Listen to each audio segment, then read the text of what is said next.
And people who know me know that I like to start on time, so please take your seats.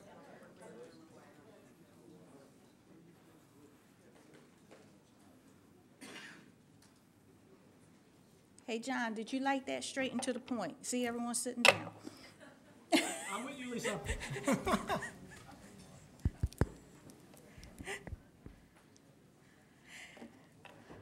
Good afternoon.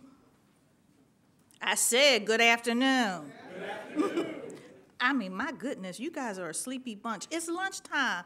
You should have had a light lunch and drank your coffee, whatever, and come here ready to go. So we're going to try that again. Good afternoon. Good afternoon. Okay, that's better. Hi, if you haven't figured it out yet, I'm Lisa Folks, the Chief of the Public Safety and Homeland Security Bureau. Thank you all for taking time out of your busy schedules to join us here today. It's so exciting to have folks with so much emergency alerting expertise from around the country assembled in one room. I mean, we can use phrases like WEA, IPAWS, CAP protocol, and people in the room will actually understand what we're saying. Now, your family and friends at home won't understand what you're saying. They'll think you're crazy, so don't try to use those acronyms at home. But in this room, it's okay. Joking aside, even though what we do has its specialized jargon, which we use at times, our most important job is communicating effectively with the public about emergencies and our alerting system. You are experts in that as well, and your input today will be extremely valuable. As Bureau Chief, I've come to expect two things: being very busy and facing the unexpected. A lot of the Bureau's work over the last year and a half involved preparing for and responding to major emergencies and unplanned events. For example, I certainly would not have guessed that I'd have to deal with 4 major hurricanes and a false missile alert in Hawaii on January 13th. I don't think any of us expected that. But shortly after the incident, the Bureau sent 2 investigators to Hawaii to examine the causes of the false alert. We conducted many interviews with stakeholders and issued our final report and recommendations on April 10th. Our final report not only detailed what went wrong in Hawaii, but also outlined best practices to help prevent false alerts from occurring in the future and to help mitigate them if they nonetheless do occur. Now, as a next step, we are initiating this dialogue with you and other stakeholders on the lessons learned and ways we can collectively ensure the integrity and reliability of the emergency alert system and wireless emergency alerts. Today's roundtable is an opportunity to ask questions and share ideas about proficiency training, testing, best practices, and stakeholder partnerships, and anything else related to this topic that you all can think of. I'm confident that today's roundtable will produce valuable information that will inform the Commission's open rulemaking proceedings. To improve emergency alerting, we plan to add today's discussion to the record of our open EAS and WEA dockets. I would also like to challenge all stakeholders to be proactive in working with each other and the Bureau staff on our shared goal of strengthening America's alerting systems. None of us can do it alone. So let's come together, roll up our sleeves, and get to work. Yes? You all agree? Yes. Yeah? Okay, well, let's get to work then. John and Greg, take it away.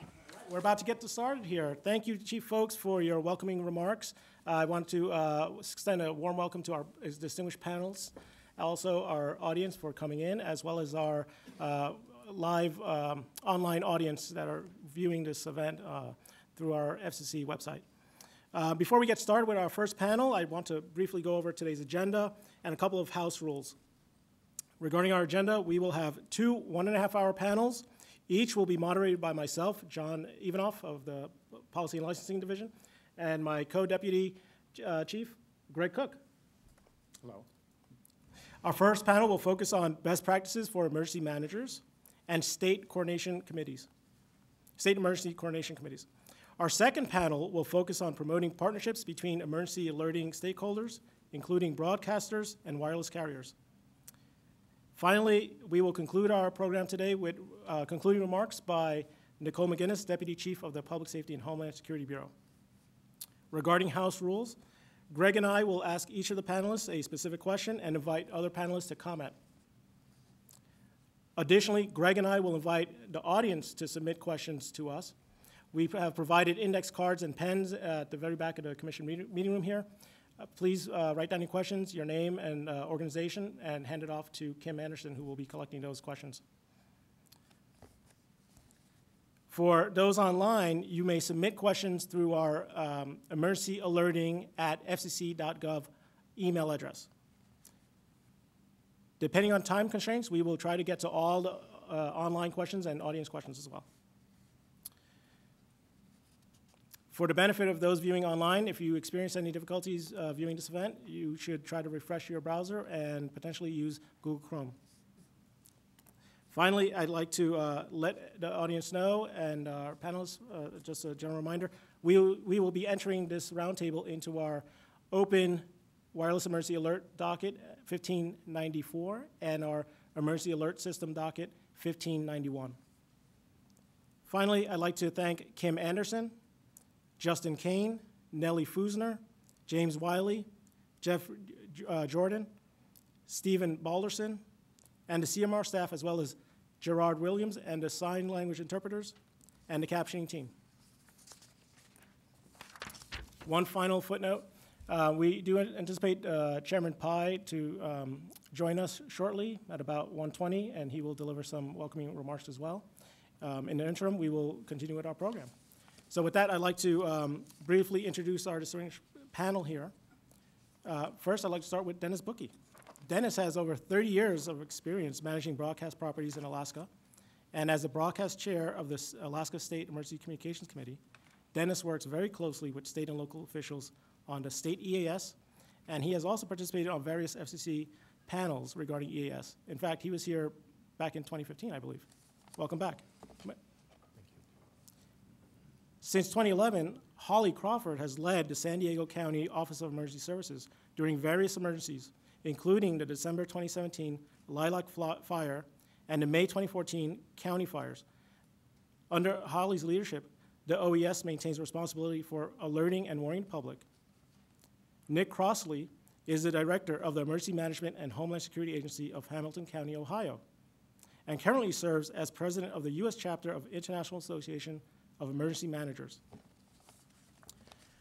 With over 18 years of experience in emergency management, including during hurricanes, tropical storms, floods, and tsunamis, Ryan Harai brings a unique perspective to his role as the Deputy Chief of the Hawaii Emergency Management Agency's Telecommunications Branch.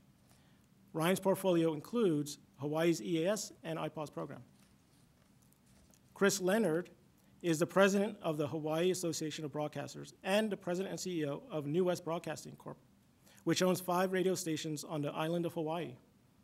In addition to representing over 100 radio and television stations, Chris is a volleyball enthusiast and was recently inducted as a member of the Big Island Sports Hall of Fame. Congratulations, Chris. Hank O'Neill co-authored for the State of California Office of Emergency Services a report on emergency response, including emergency alerting during the Sonoma County wildfires. Hank is a subject matter expert on the state's alert and warning system and a 21-year veteran of the U.S. Air Force. Since 1998, C. Pat Roberts has served as president and CEO of the Florida Association of Broadcasters and has been praised for making FAB a model for emergency alert systems, and he has often been called upon by Congress and FCC to share his insights. Thank you, Pat, for being here. Dr. Christopher Rodriguez leads the D.C. Homeland Security and Emergency Management Agency and previously served as the director of New Jersey's Office of Homeland Security and Preparedness, where he led programs on counterterrorism, resiliency, and cybersecurity. Prior to leading the Tennessee Emergency Management Agency, Patrick Sheehan led Ohio's Emergency Operations Center, managing the state's response to several emergencies, including the 2014 Ebola event, a drinking water crisis in Toledo, and a statewide power outage during the summer of 2012. Finally, Jody Smith brings a decade of experience in public alerting and warning, including serving as a program manager for the IPAWS lab which provides test and exercise support to public and private sector alert warning professionals. Before we get started with our roundtable discussion, I'd like to turn over the mic to Greg Cook, who will provide an overview of the EAS and WEA, as well as our FCC testing rules. Thank you, everybody. This is really quite a gathering. Just for those, I mean, I know most of us are involved in alert and warning, but just to make sure that we're all talking from the same page, one of the underlying structures is the classic testing model, where you have a trusted source, it's usually a government, that would deliver alerts to the public via commercial communications providers. Those are the systems that the Commission follows, and the two systems that it regulates, both the EAS and wireless emergency alerts. And the EAS is for those who are not aware, is a national public warning system that is used by EAS participants to deliver emergency alerts to the public, and its rules are in Part 11 of the Commission's rules. And the EAS participants are your radio and your television participants, your cable systems, direct broadcast satellite, and Sirius XM. Wireless emergency alerts, or WEA, similarly uses the trusted source, governmental entities, to deliver alerts to the public via participating wireless providers. And these will be able to send geographically targeted emergency alerts to commercial service providers who have WEA-capable mobile devices and whose commercial services are participating CMS providers, which is really all of the majors and most of the wireless providers in the country today. And the WEA rules are in Part 10 of the Commission rules. And at a very high level, what we're going to be discussing today is how the trusted source and how the communications providers work together in concert with the FCC and FEMA and other stakeholders to deliver effective, accurate, and timely alerts to the public. So let's just explain some terms that you're going to hear bandied about during the day. EAS and WEA are delivered to the public over the internet through the to the Integrated Public Alert and Warning System, or IPAWS, which is a national alerting system that is administered by FEMA. And under the IPAWS, EAS participants continue to monitor a FEMA-administered website to see alerts that are appropriate for their geographic area.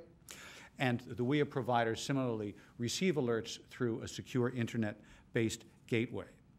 Now, the EAS can also, as you will find out, be distributed through an older means, commonly called the daisy chain, which is a hierarchical broadcast-based distribution system in which an alert originator initiates a transmission at a designated entry point, let's say a big local radio station, and then that is delivered to the public through a series of levels where radio stations monitor the prior source and then simultaneously deliver the alert to the public.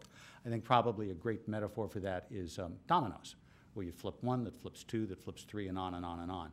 And that's how that alert is delivered to the public from one designated station to another until it is fully distributed. The major technical differences between this over-the-air distribution and the IPAWS distribution is the quality of the alert. The quality of the alert delivered over IPAWS is fully digital.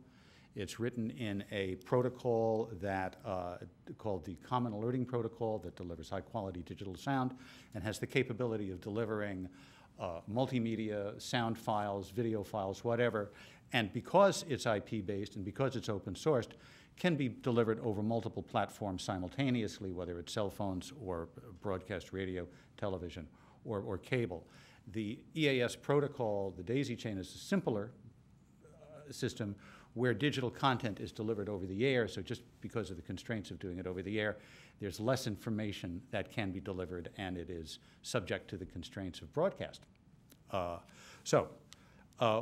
While IPAWS relies on the centralized distribution of these alerts, the daisy chain requires that each state come up with a plan. You're going to be hearing the term SECC, State Emergency Communications Committee. These are folks within each state who says, well, how do we create this domino theory? How do we do this within the state? And they write a plan, they submit it to the Commission for approval, the Bureau approves it, and away it goes. And this also will determine things like, well, what alerts do we set to auto-forward? All of these various things like this. So volunteer organizations called State Emergency Communications Committees draft and file these plans with the Commission for the Commission's approval. The last thing I'll mention are the testing rules. EAS providers are subject to weekly, monthly, nationwide tests. The basic rules do not allow for the testing using live codes, but for civil defense and civil prep purposes, waivers to allow live code tests are routinely granted. WEA, at this point, the rules strictly do internal testing. There are rules in place for end-to-end testing that are due to go into effect in May of 2019. But in the meanwhile, a number of entities, including the Metropolitan Washington Council of Governments, have applied for waivers to conduct essentially end-to-end tests of WEA, and so far the Commission has granted 3 of these waivers, one as a dress rehearsal for the presidential inauguration, one last month for an integrated test among all the counties in the National Capital Region, and most recently in Vail, Colorado. So that is essentially the landscape. So back to John. Thank you, Greg. I appreciate that. So with that said, let's jump right into it. I'd like to start with Ryan Harai. Thank you for being here. And our first question today will be, how does your agency determine how and when to issue an alert using the emergency alert system or the wireless alert system? How do you balance between over-alerting and under-alerting? Do you have a list of best practices for your jurisdiction? Do you think that a list of best practices would be helpful? What would you suggest be included in this list? I'll just start off by thanking you guys. Thank you, moderator, fellow panelists, as well as the audience. On the morning of January 13th, there was an erroneous wireless emergency alert message sent on 8:07 Hawaii Standard Time. While some scrutinized us or the government on who wasn't notified or who should have been notified, I would hope to see how we can, positively build from this incident. There are many positive lessons learned and takeaways. We've learned to focus on them. Emergency managers, government agencies, and from tribal to local to county to state to federal and all alike are revising their plans and standard operating procedures. I'm sure everyone has a prescripted false alert template now. I would like to thank the FCC for hosting this conference, FEMA IPAWS teams for their superb support, my fellow emergency managers, wireless carriers, and broadcasters. Thank you. And on to your question. Yes. So it was, I'm sorry, recapture.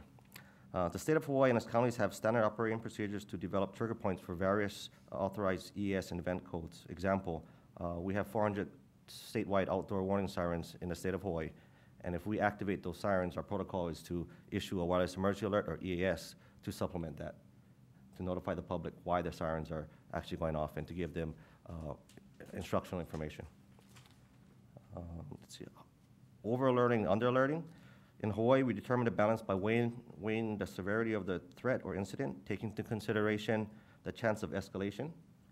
There are such tools as specific FIPS codes that can either be used to capture the whole state or individual counties itself. There's also geo-targeting and geo-fencing using shapes such as polygons to further isolate an affected area.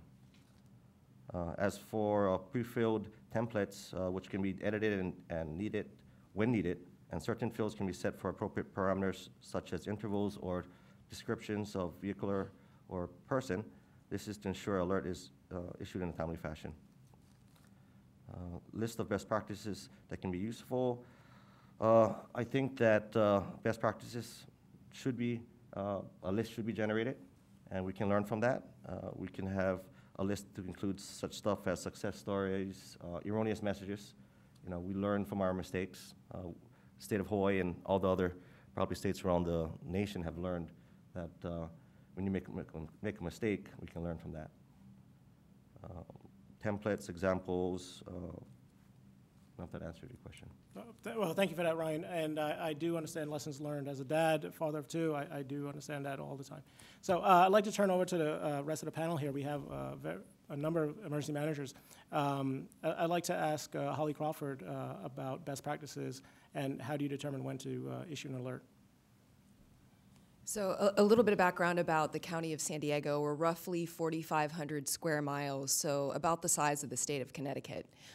Issuing a wireless emergency alert, in our case, would be alerting approximately 3.2 million people over that vast geographical area. So at this point, in advance of the more refined geo-targeting, we really consider wireless emergency alert system to be a bell ringer technology.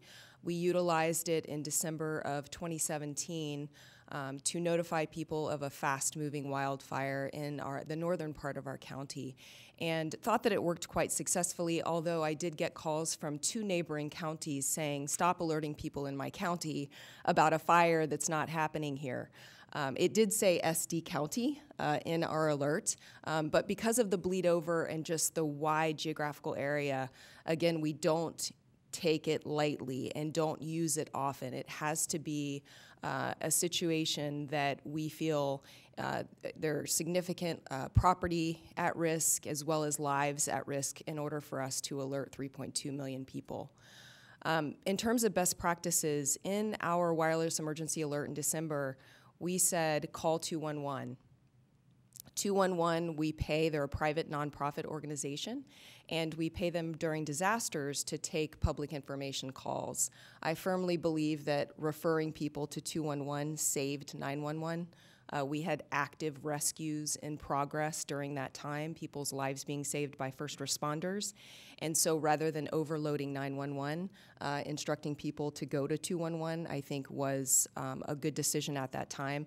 I would say just make sure that if you're referring people either to a website or to another source, that that source has the capacity to deal with the traffic that will come once you send out that wireless emergency alert. Unfortunately, although we had the capacity to quickly add operators to our 211 system, they did experience a bit of a wait in terms of people calling in immediately once they received that wireless emergency alert. I think there's still work to be done when it comes to the coordination of state-generated messages, national-generated messages, for example, from the National Weather Service, with locals. So the coordination of who sends what and who says what with wireless emergency alerts is an area that I hope we can talk a little bit more about during this panel.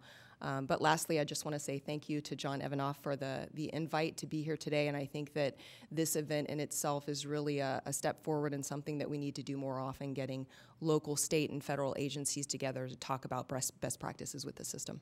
Thank you, Holly. Director Sheehan, I noticed that you were nodding during Holly's comments. Would you like to add your perspective as a state director? Sure. So the state of Tennessee, and I'll talk more about this, I think, later on, but we did a statewide iPause test, and we included WEA as a part of it in the 1st of September 2016. And what I know is that it crashed our website, and it did it within 30 seconds of us pressing send. So 250,000 people within 30 seconds hitting our website was enough to bring it down. And we had trouble stabilizing it for the next several hours. And our call center was also overwhelmed. We don't have a 211 center at the state level to refer people to. That's a statewide system. But that jibes clearly with our experience that people will instantly want to seek verification and information, and they'll take action to try to make that confirmation, and it'll create complications that we did not foresee. Thank you. Any other panelists would like to comment? Okay, moving on. Greg. Happy to. Hank, let me ask you a question. I think you've had a chance to see the questions. I'm not going to repeat the entire thing for you, but what we're really talking about here is that as recent events in Hawaii and other places, as we've noticed, emphasize the need for emergency alert originators to have processes and procedures in place to prevent the issuance of false alerts and to correct them rapidly when they do occur. Could you give us an idea of what your agency does and what steps it takes to ensure alert content is correct before it's issued? You know, you could walk us through the initiation process, whether it's pre-scripted templates or multiple people initiating the alert, and are there other approaches that you might be taking in order to ensure that only correct alerts are issued? Thank you, Mr. Cook, for the question.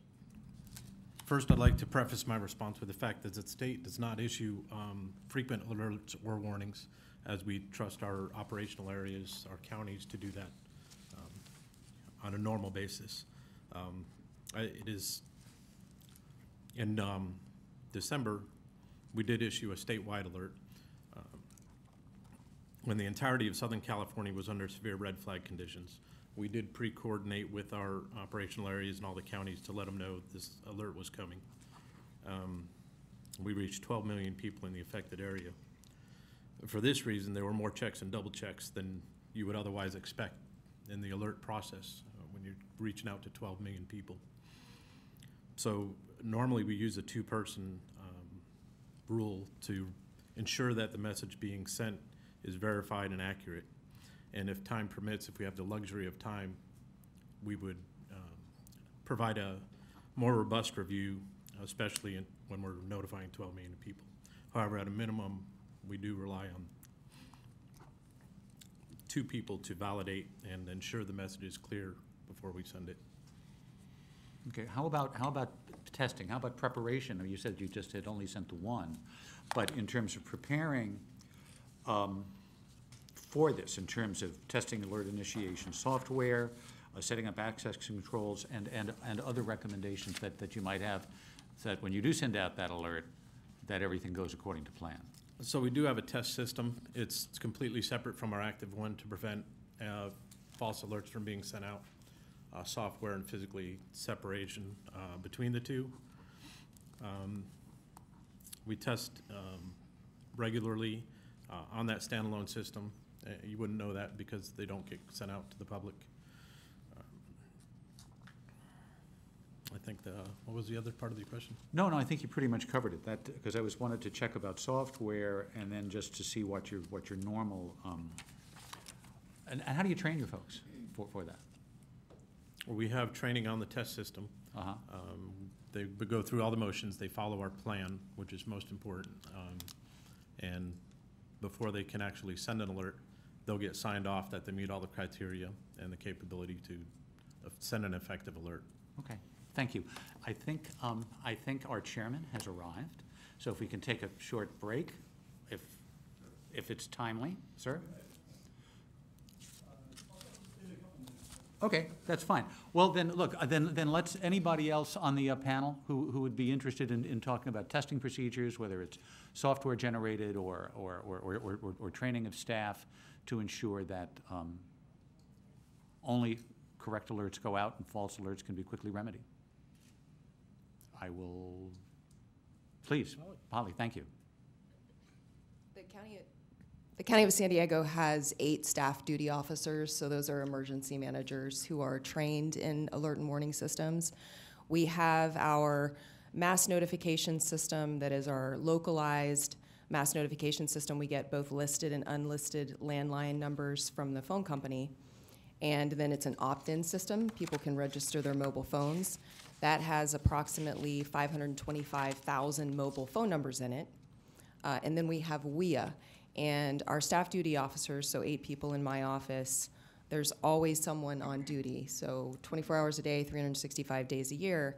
And that rotates once a week. So once a week, whoever that person is that's coming on duty will run through the various systems without hitting send.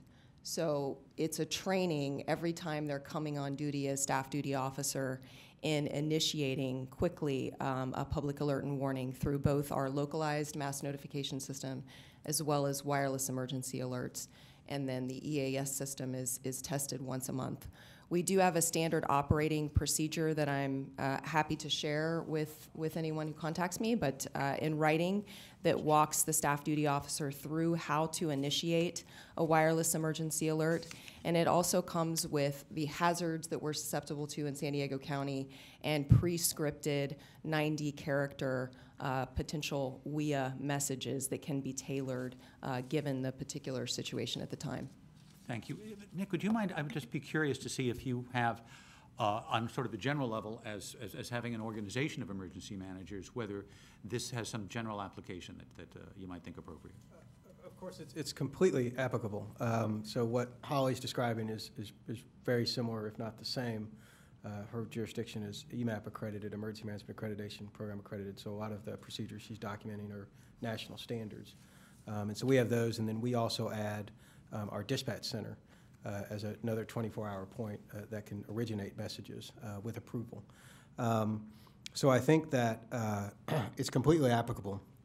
However, WEA and the ability to send wireless emergency alerts and EAS from an electronic format rather than the daisy chain as previously described for EAS is not nationwide yet. It's still got a long ways to go.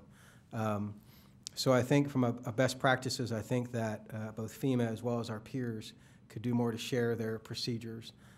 When we were implementing WEA and putting our system together, and we bought our new notification tool, there's a list of jurisdictions online where you can go, and then so I started calling those jurisdictions and found quite a few that were still in the process of developing those procedures. So I think it would be very beneficial. And then I think more testing, so granting of waivers. I've heard a lot that maybe stop me from a live test at this point, just only do it when it's real. But I think it has a lot of applications, counties, and it depends on the state. So in Ohio, only a county emergency management director or sheriff can authorize EAS or wireless emergency alert or delegate that authority to a backup. In other states, they authorize cities. I mean, it just depends on the state who can be a warning point for it. Somebody mentioned Vail, Colorado. Mm-hmm. So a city in Ohio could not originate a warning for ours. So I think you're right on track. I think it has a lot of application, and I think there's a lot of opportunity to share those lessons. That's great. I think if now's the time, we welcome the chairman of the FCC, Ajit Pai. Thank you, sir.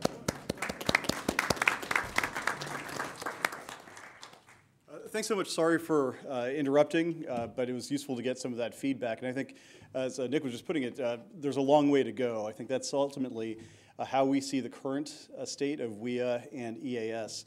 There's a lot of potential in the system, some of which consumers have come to realize, and we do have some improvements to make. But before I get into some of that detail, I just wanted to say a series of thank yous. First and foremost, a thank you to the Public Safety and Homeland Security Bureau, led by our chief, Lisa Folks, for the work that they do every day, but particularly on these issues. Thanks as well for organizing this roundtable. And most important, thanks to all of you, the experts from around the country who have come here to share some of that expertise with us. And I know that in a lot of cases, you've traveled long distances from Hawaii or California, Massachusetts, or even Arlington, Virginia, perhaps. But we do recognize that it is a sacrifice for you, and we're grateful for the benefit of your wisdom. Speaking of Hawaii, one of the things that we have noted is that already in the context of the volcanic eruptions that have occurred, wireless emergency alerts have been helpful to some of the residents of the islands in enabling them to get information and to figure out what appropriate action to be able to take. And so I think Hawaii serves as an unfortunate but useful reminder of the fact that wireless emergency alerts are becoming ever more embedded, I think, into the sensitivities of American consumers, which is remarkable when you think that the system has only been around for about 6 years. And so I'm glad last year we were able to upgrade the system to encourage the carriers to make some of these functionalities even more useful for people in real time. And I look forward to working with all of you to make sure that happens. Same thing on the EAS side as well. We want to make sure that this emergency alert system is improved as much as possible. Obviously, it is very important thus far, but that's not to say that it's perfect. And so thank you again to all of you for making yourselves available. Sorry again for interrupting in the middle of the compelling presentations, but I just wanted to let you know that the FCC stands as a willing and able ally as we upgrade our wireless emergency alert system and the emergency alert system. And again, are grateful to all of you for your expertise. Thanks very much.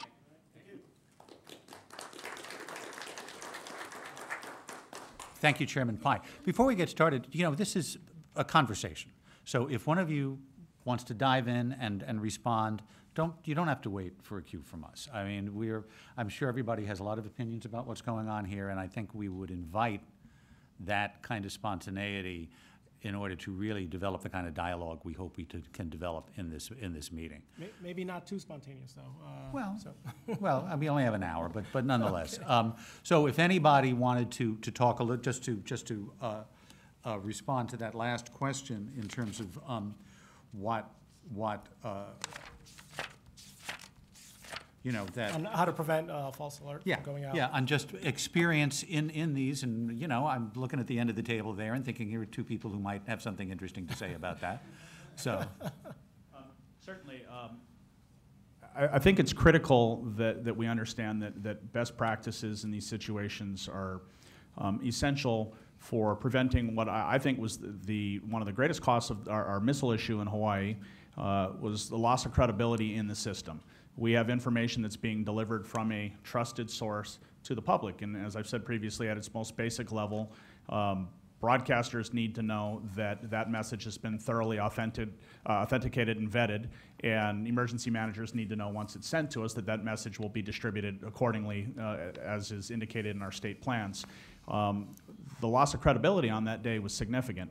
And that's something that we are currently working on. The SECC, and broadcasters and our state emergency management officials have been working since then to try to address some of those issues and put best practices in place. But what's at risk is credibility of the system, and when the credibility is lost, it's a real significant problem. And we're seeing some of those issues currently with our eruption on my island, on the Big Island.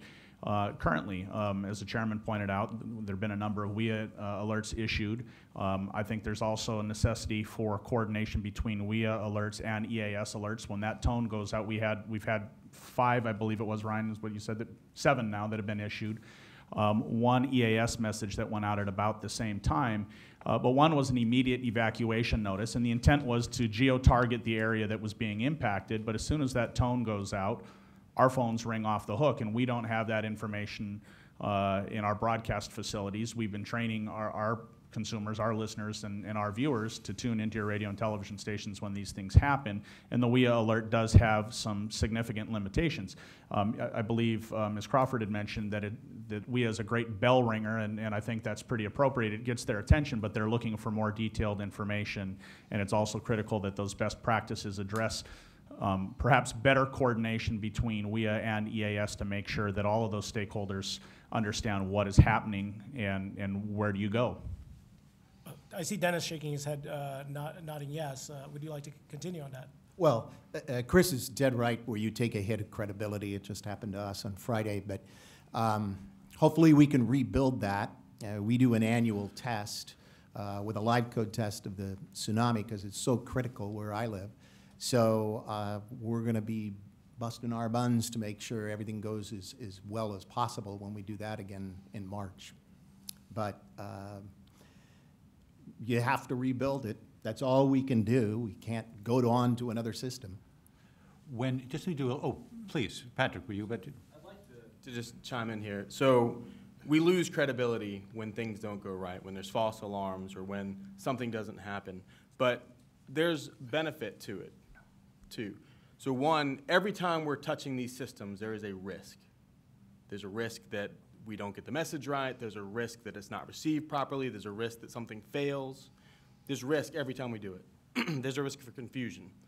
But in that risk, I mean, that's the risk we take when we're doing it, right? So when we build these partnerships to try to mitigate it, we build these partnerships, but it increases the awareness that the systems exist, and it brings it to the forefront of the public's consciousness and to the media's consciousness. Now, I know you guys are the media, you know, in some ways, but it's a tremendous benefit, and we can't let those opportunities go to waste because it's an opportunity to demonstrate how serious not just the emergency management community, not just the public safety community, but the broadcast community and everyone in that state takes making sure that we can get timely, accurate information out there. And as long as we do take those steps to rebuild trust and to demonstrate the improvements we're making, I think we're better off for it. It is a risk that we have to take regardless of how, you know, whether we get egg on our face or not. I totally concur with that. Yeah, and I would agree completely, and I think Ryan would agree as well. We've learned a lot of lessons. We learned a lot of lessons from the January 13th incident, and we're learning a lot in real time on my island as this eruption activity continues. And it's a great case study, and it's a great opportunity to bring awareness to the system, but it's a great opportunity for all the stakeholders, whether it's broadcast or wireless providers or our emergency managers, to understand the strengths and weaknesses of our systems, and we're definitely learning a lot in real time. But given the choice, I've explained this to a lot of people in the general public over the years, where we worked so hard on that tsunami test, is, you know, which press conference do you want to go to? Do you want to go to the one where it never worked, and the reason it never worked is because nobody knew what did and didn't? Or do you want to go to the one that you either gave a false alert or overwarned an area? And, you know, I picked the latter. I picked the latter too. Well, Pat Roberts, which would you pick? I was one of the early advocates for national test and state, the Florida test all the time, but I remember when we had the first national test, there was huge protest by emergency management and broadcasters opposed it. And I said, folks, remember one thing, if we don't test it, we won't know if it works at the national level, much less the state level. So I think we've got to test. I think we've learned a lot. The kind of ironic thing, I've been doing this so long, but on 9/11, the president could not have spoken to more than 50% of America. The system did not work, and FEMA's done a phenomenal job bringing it back. But when we did the big national test a few years ago, Florida has 10 media markets. Fortunately, the only one that did not, and they did not let the state system tie in. They wanted to see if the FEMA system would work. The only market in Florida that did not get it was the capital of Tallahassee, because Mobile and Pensacola got New Orleans, and Panama City did, and then Jacksonville was able to have one, and we were an island, and so we were the only market not to get the signal this last time we did. So I think we have to test. I have to with Lauren, and everything I hear over the years, when there are mistakes, and there are going to be mistakes, it's human error, and this system is based on humans. The only other thing I would add is when you're having these discussions, and I also get in trouble with my broadcast friends, but in Florida, we're a big advocate that you have to have a plan for multilingual. And we actually put out a real message in Spanish 2 hours before Hurricane Charlie hit in 2004. Max Mayfield was there, and he goes, it's going to turn. It's not hitting Tampa. It's going to hit Punta Gorda. We had thousands of migrant workers doing crops. And so Jeb Bush said, we're going to do 2 messages. Actually, Alex Emporo, who's now at FEMA, did the Spanish message that day. Well, now we have somebody who does Spanish and Creole, some in the office and some on call to come in. So I think we have to look, and there's a total difference between the 2 systems. But EAS works. It's not a perfect system. I don't think it'll ever be perfect. But I'd like to pick up on Pat's comments in 2 regards. First, I'd like to ask Dr. Rodriguez to comment on the credibility of the system and how you coordinate EAS and WEA alerting. And then I'd like to turn to Holly to talk more to this point of multilingual alerting. Thanks, and I absolutely agree. Credibility is perhaps the most important issue here, because the public has to trust that when we issue a WEA alert, that there is an imminent threat to life and property. At least that's sort of the perspective we take here in the district, and it's unique because we both operate as a city, as a state, and as a member of the National Capital Region with our surrounding jurisdictions, states and counties. One of the things that I found to be very useful was our recent regional WEA test, which you had cited earlier. 22 jurisdictions kind of coming together to test this capability over the course of about an hour. And for the most part, it was a very successful test of our capabilities as a region to alert the public. And I think we're very proud of that and proud of the success of that test. Thank you. Holly? So we had a region-wide blackout on September 9th, 2011. It impacted multiple states, and I'm originally from Florida, where hurricanes knock out the power about once a year.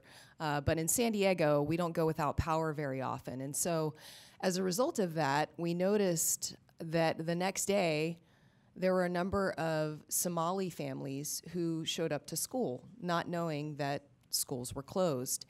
And it was a light bulb moment for us in that we have newly arrived refugee communities who are often more isolated because they don't have media outlets in their language of origin. So monolingual non-English speakers, we have quite a few of them in San Diego County. And so after that event, we started work on, how do we get emergency message, public alert and warning quickly out to residents who are particularly vulnerable and isolated in receiving that information.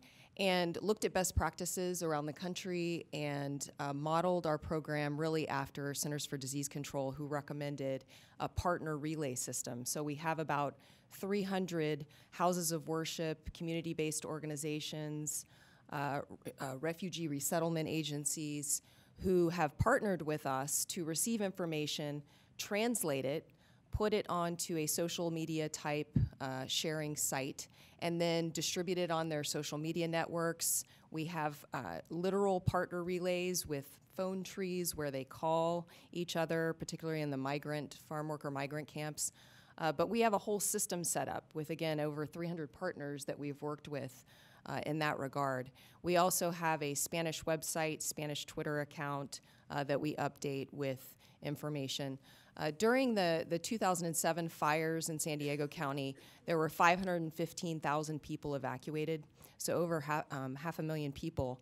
And trying to get messaging out through our localized mass notification system in 2 different languages, what we realized is that also you have to take into account that there's only a certain number of outgoing circuits, and so it delays to a certain extent the timing of that message being delivered because each message takes twice as long. And so I would just say, caution just that we look at the capacity of the systems as well when we're talking about adding on languages, that we're able to also rapidly get out the messages in the time that we need to. The partner relay system that we've set up, I think, works quite well, and I'm happy, again, to share additional information about that to anyone who's interested. That's very helpful. Thank you very much. I just want to bring up a couple of facts that go to, or recent commission activities that go to multilingual alerts. As of May 7th of this year, anybody who's any of the SECs realized that they have been compiling information from their broadcasters and cable providers and other EAS participants in how those entities deliver alerts to their non-English populations, the non-English speakers. Those reports have been compiled by the SECs, have been filed with the Commission, and we're in the process of sorting them and compiling them right now. So we're hoping that as addenda to the state EAS plans. So we're hoping that this will give us a really good idea nationally of the extent to which non-English alerts, EAS alerts, are distributed to the public. And as an alternative to what Holly mentioned, we've worked very closely with folks in the state of Minnesota who operate with an organization called Minnesota Echo that uses IPAWS, that uses the capabilities of IPAWS to create multiple files using different languages to deliver the same alert in maybe 3 or 4 languages to the public. So right now they can deliver alerts in English, Spanish, Somali, and Hmong, all of which are populations, particularly Somali and Hmong, that are very specific to the Minnesota area, and that the receiving EAS participant, TV, cable, radio, would have its machinery programmed to retransmit the language in the alert in the particular language. It's a terrific use of common alerting protocol, it's a terrific use of IPAWS, and it's yet another way of ensuring that populations are served. Thank you, Greg. So I'd like to turn back to the panel. So just to kind of sum up what we've said so far, it sounds like we're all in agreement that we need to maintain the credibility of the system. We seem to be agreeing to doing testing. Only by doing testing do you get these lessons learned. So with that, and we also seem to be saying we want these systems to reach a broad number of the public, regardless of language. So with that said, now if we were to issue a false alert, what procedures do you all have in place to quickly and effectively correct that alert using the same systems? Don't all jump in at once. Nick? So you're asking what systems we have in place to send out another message? Their procedure to correct a false alert. Procedure. So, you know, we were just implementing our system when the unfortunate incident happened in Hawaii, but that sort of drove home. We needed to make sure that base was covered. And so our system, much like Holly's system, basically integrates everything. So you've got your opt-in, registrants, email, text. You've got your EAS. You've got your WEA. You have all of our social media. All of our web pages already linked. We also use Nextdoor, and then we use email groups that we have for the local media and government officials, and then we use WhatsApp for our local media as well. So we've got this system, and so we do pre-script. So in emergency management, there's a standard called the Emergency Management Accreditation Program, and that standard requires that you pre-script everything that you can possibly think of. Would you agree? So you have a list of hazards, false alert being not necessarily a list of hazards, but being one of the things you need to think about. So we have that pre-scripted already in the system, both as a text and an email. So the text goes to WEA, it goes to EAS, it goes to websites, it goes to our social media, so that we can tell people that a false alert was issued at blank time, noting blank, disregard that notice, more information at X, right, which I've just already noted to check my website capacity.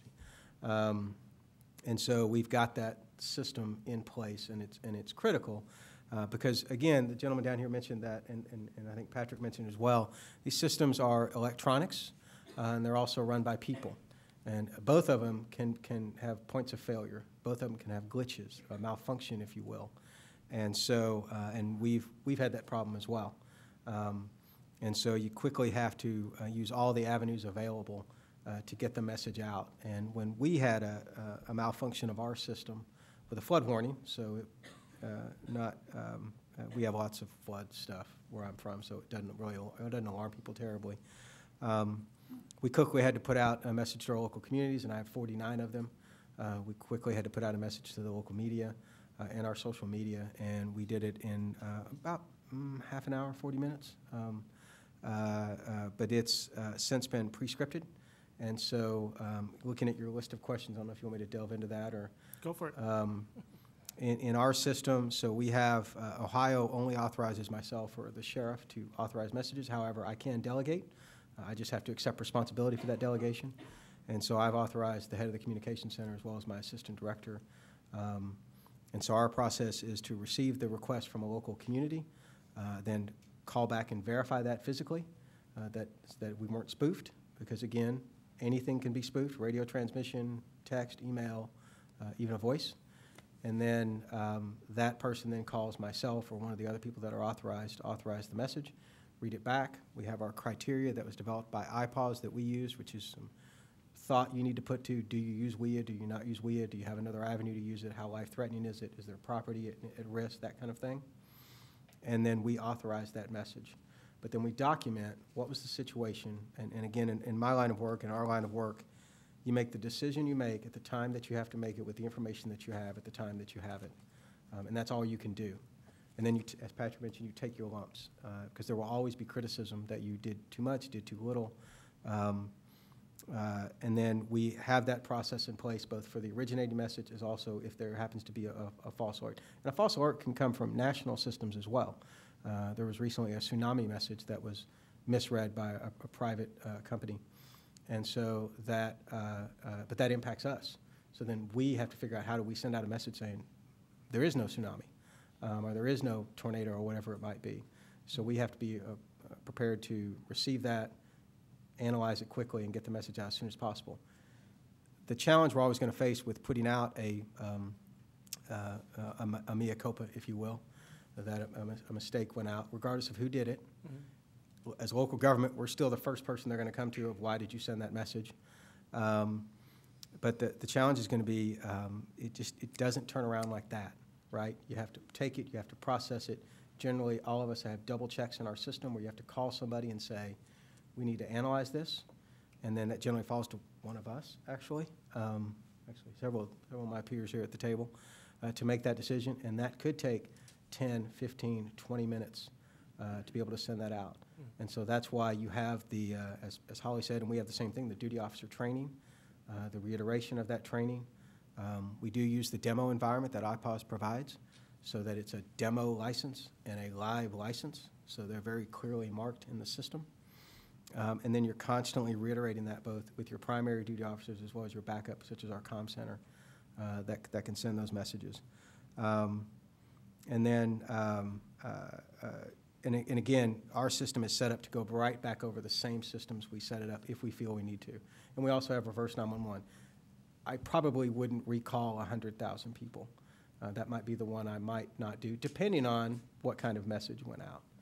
So that might be the only one that didn't happen. But other than that, we use the exact same systems we set it up. And as far as WEA code, when this happened in Hawaii, I did some research. There's not a lot of guidance out it. I would simply use the same code I used to send out the original message, because civil emergency. There is no mistake code, right, as far as I know, unless that's been changed. So I'd use the same code I used to send out the original message. Let's get some of the broadcasters at the end of the table to respond to that as being probably one of the primary avenues that these alerts are sent out.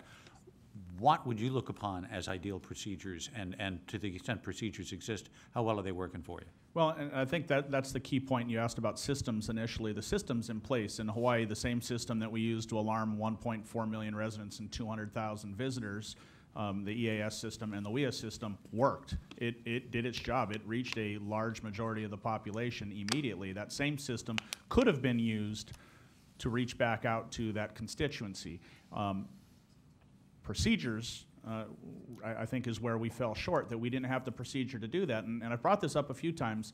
I think the concern is not just addressing a mistake that is made, but also a rapidly changing situation. We discussed here in Washington a few weeks after the missile issue that we deal with a number of issues. In San Diego, or in California, it's wildfires, or say a chemical train derailment somewhere that initially it's shelter in place and the winds change and now it goes from shelter in place to an immediate evacuation. And how do we change our information that we're distributing to the public in short order, whether it is changing scenarios or a mistake? And I don't know that there's necessarily a difference between the two in that sense, that it's really our ability to respond quickly to a changing environment. In this case, in Hawaii's case, on the day of January 13th, it was we made a mistake and the information that we released was inaccurate, and we now need to address that. But I think it's applicable to how we also respond to a rapidly changing scenario.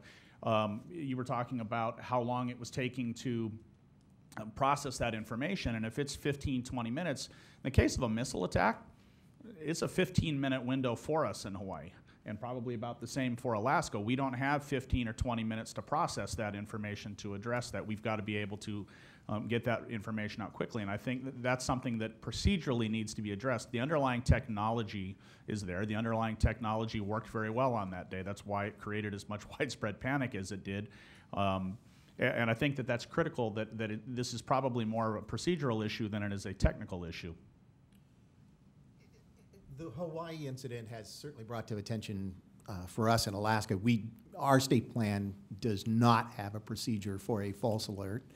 And we had a meeting just a short time ago where we discussed that we probably need to do that. And in light of our events on Friday, I'm sure that we will do that. However, I will qualify that a little bit in saying that you wouldn't want to, I will suggest when we put ours together that we have a potential out, that we're not set up the plan so rigid that we're required to send out the false notification necessarily as an EAS. There could be situations where you've plastered the airwaves all over the place and it might not be productive, just the same as it wasn't too. So I think that has to be a case-by-case basis. But I think a false alert procedure is a good idea in the state plans. Chris, did you want Yeah, to add one more thing to add to that too, and I think this is important in light of the missile issue, but I think it's applicable to other emergency scenarios. One of the things that we did learn from that situation is that the WEA alert went out, and then the EAS alert went out, but it aired once. So as it starts filtering through and people are calling, people went to their radio stations. It was early in the morning on a Saturday, so television stations, newsrooms weren't staffed. A lot of radio stations weren't staffed at that point. If you're a member of the public and you turned on your radio or your television station and you missed that message that just aired, as far as you're concerned, it didn't exist. And we did get some feedback on that, and while the alerts were widely distributed, if you missed the timing, there was no procedure in place to push that message again. And I think in this particular case, a missile attack, and I'm sure there are other scenarios where it's applicable, where having procedures in place that allow for that message to be pushed again, whether it's on EAS or WEA, are things that we all need to consider as well. Let's turn to Jody. She'd like to chime in. I just wanted to follow up to what Chris is saying. Yes, the EAS is a one-and-done alert, so you would probably want to follow up with another EAS message to let the public know that there is no emergency. But with WEA, your procedures do need to include the option to cancel. And there's also an update cancel. And we make it a point in the lab setting, in the demo environment, to bring that to everyone's attention and practice that regularly. Yeah, I'd like to continue on the subject of the labs, but before we get to that, I just want to kind of take a quick roll call across the table here with the emergency managers. How many of you actually use the test lab, the FEMA test lab? I see some nodding. Hank, no? Not sure? Okay. All right. Well, Jody, with that said, it seems like there's a general consensus that folks do use the test lab. Can you tell us more about the test lab and the benefits of that lab? Sure. The PMO, we stood up a test lab, which is basically an offline version of IPAWS. It's a safe, closed sandbox for alerting authorities to use in order to practice, train, test, exercise from the beginning, from origination all the way to dissemination. So we have several alert origination tools that we have access to, all of the EAS devices, and several downstream devices that pull IPAWS. So we welcome people to come join us at the lab to train and test. We also can do it virtually, and we also can teach you how to do it one-on-one independently when we're not available. And it's a really cool place. Thanks, Dennis. That's a ringing endorsement. And it's a lovely part of Maryland, too. So just a little follow-up on that. I mean, for EAS, you have a list of codes. You have a shopping list of codes.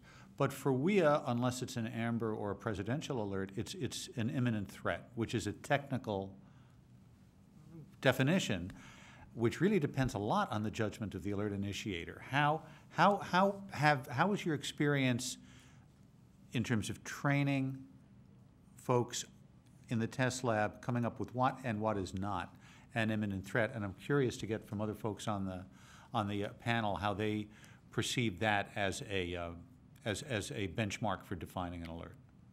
So any of the warnings that they're allowed to send through WEA, they're known. I mean, we pull up their public alerting permissions and we go through that one-on-one.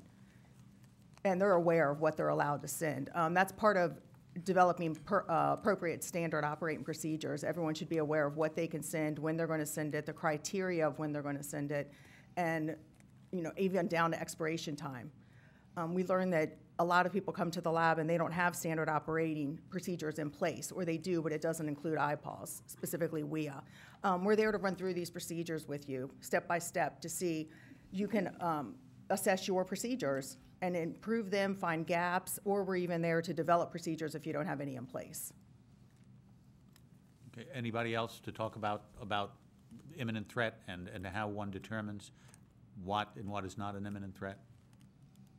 So the state of Hawaii, we have SOPs created, and we work with the lab, the IPAWS team, as well as the alert originating software provider, the AOSP, and then we have trigger points. So does it meet the severity?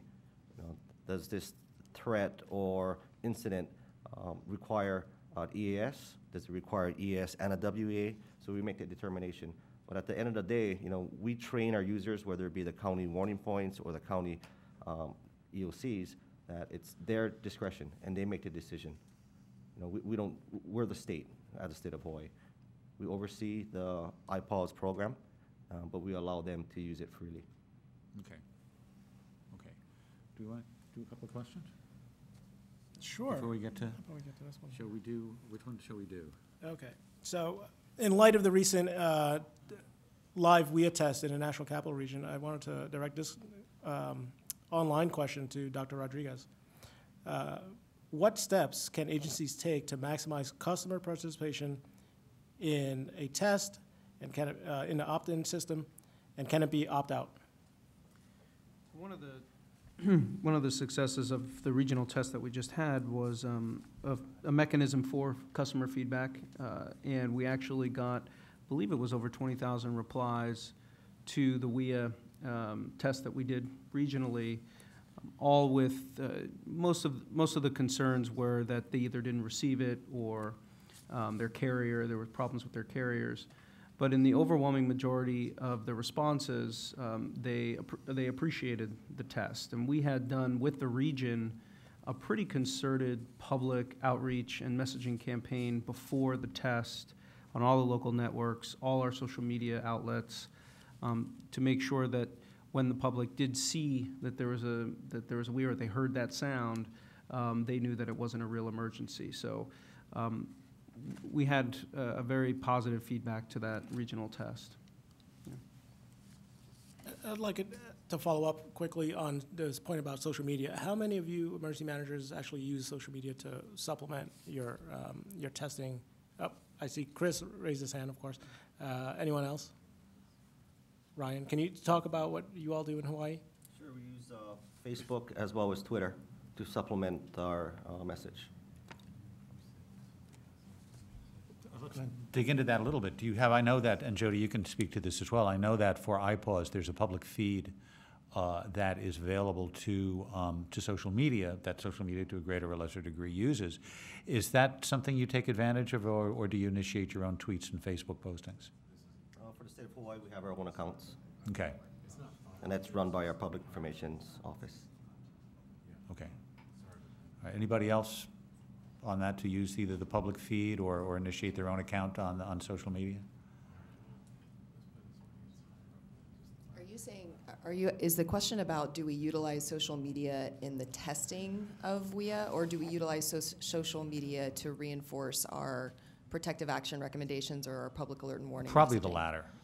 Definitely we use social media to amplify the messages that we're putting out through our mass notification systems. Okay.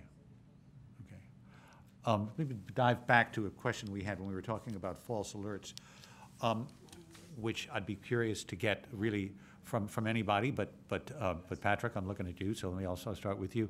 Do you think that it would be valuable to have some kind of formalized false alert reporting system that would come to the Commission or perhaps FEMA, that upon receipt of a false alert, whether EAS participant, wireless provider, initiator, that there would either on a voluntary, mandatory basis, a system where we would know, we would be told, where the Commission would be told that a false alert has been issued. I mean, we've got the obvious examples recently, but I mean, going back to 2012 with the zombie attacks of the EAS, or even accidental ones like the Bobby Bones, there's a number of any incidents that could create a false alert.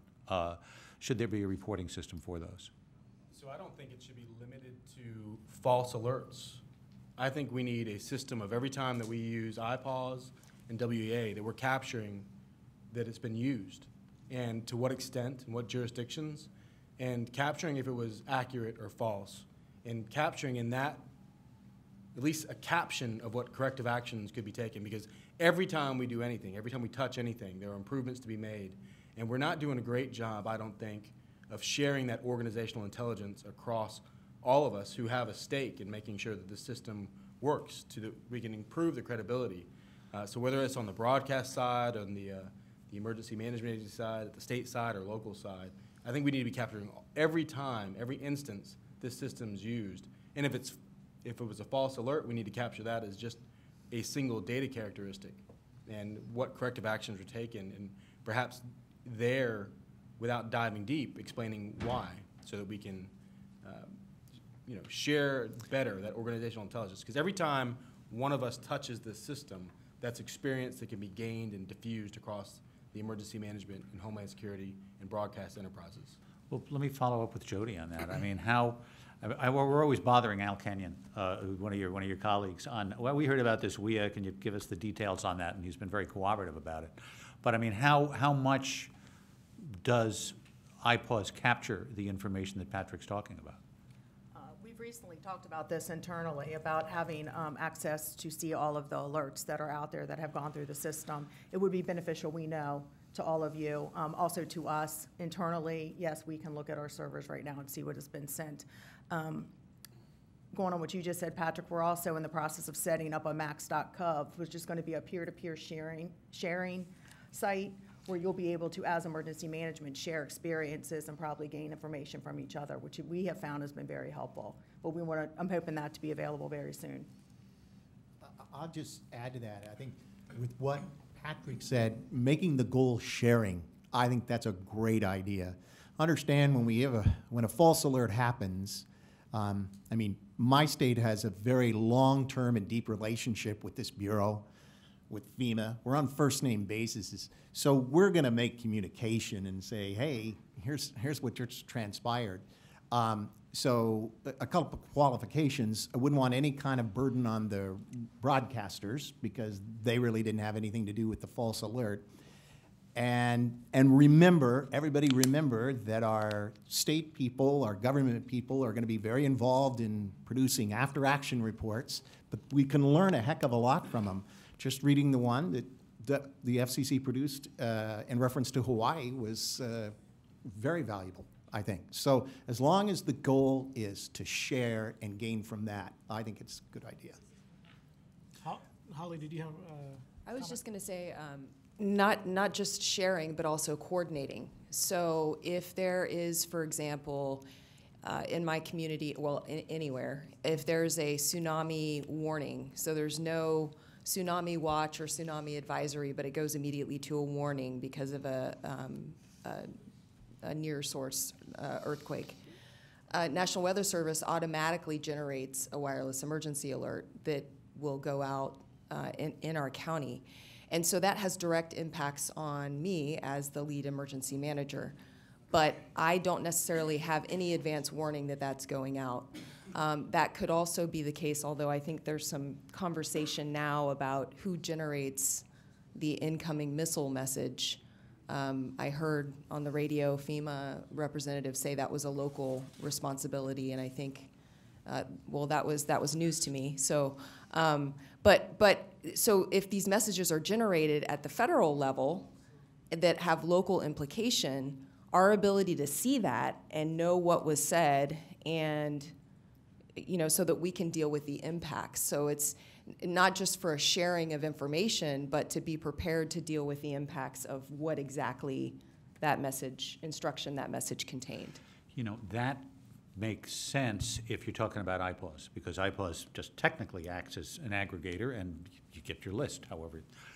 But if you're looking, and I don't want to dive too deep into the weeds, because we're all doing a very good job staying awake, is how the National Weather Service might deliver that EAS, for example, using its local weather predictor or its local weather agency, where that, unless it's a warning that automatically triggers a WEA, there's not necessarily going to be an IPAWS analog to a weather alert that is not using IPAWS to deliver that alert to the public. So I'm just wondering the impact that has on folks, particularly broadcasters and emergency managers, and also how, as long as that system stays in place, we would be able to collect that kind of data from information that's basically going out over the daisy chain.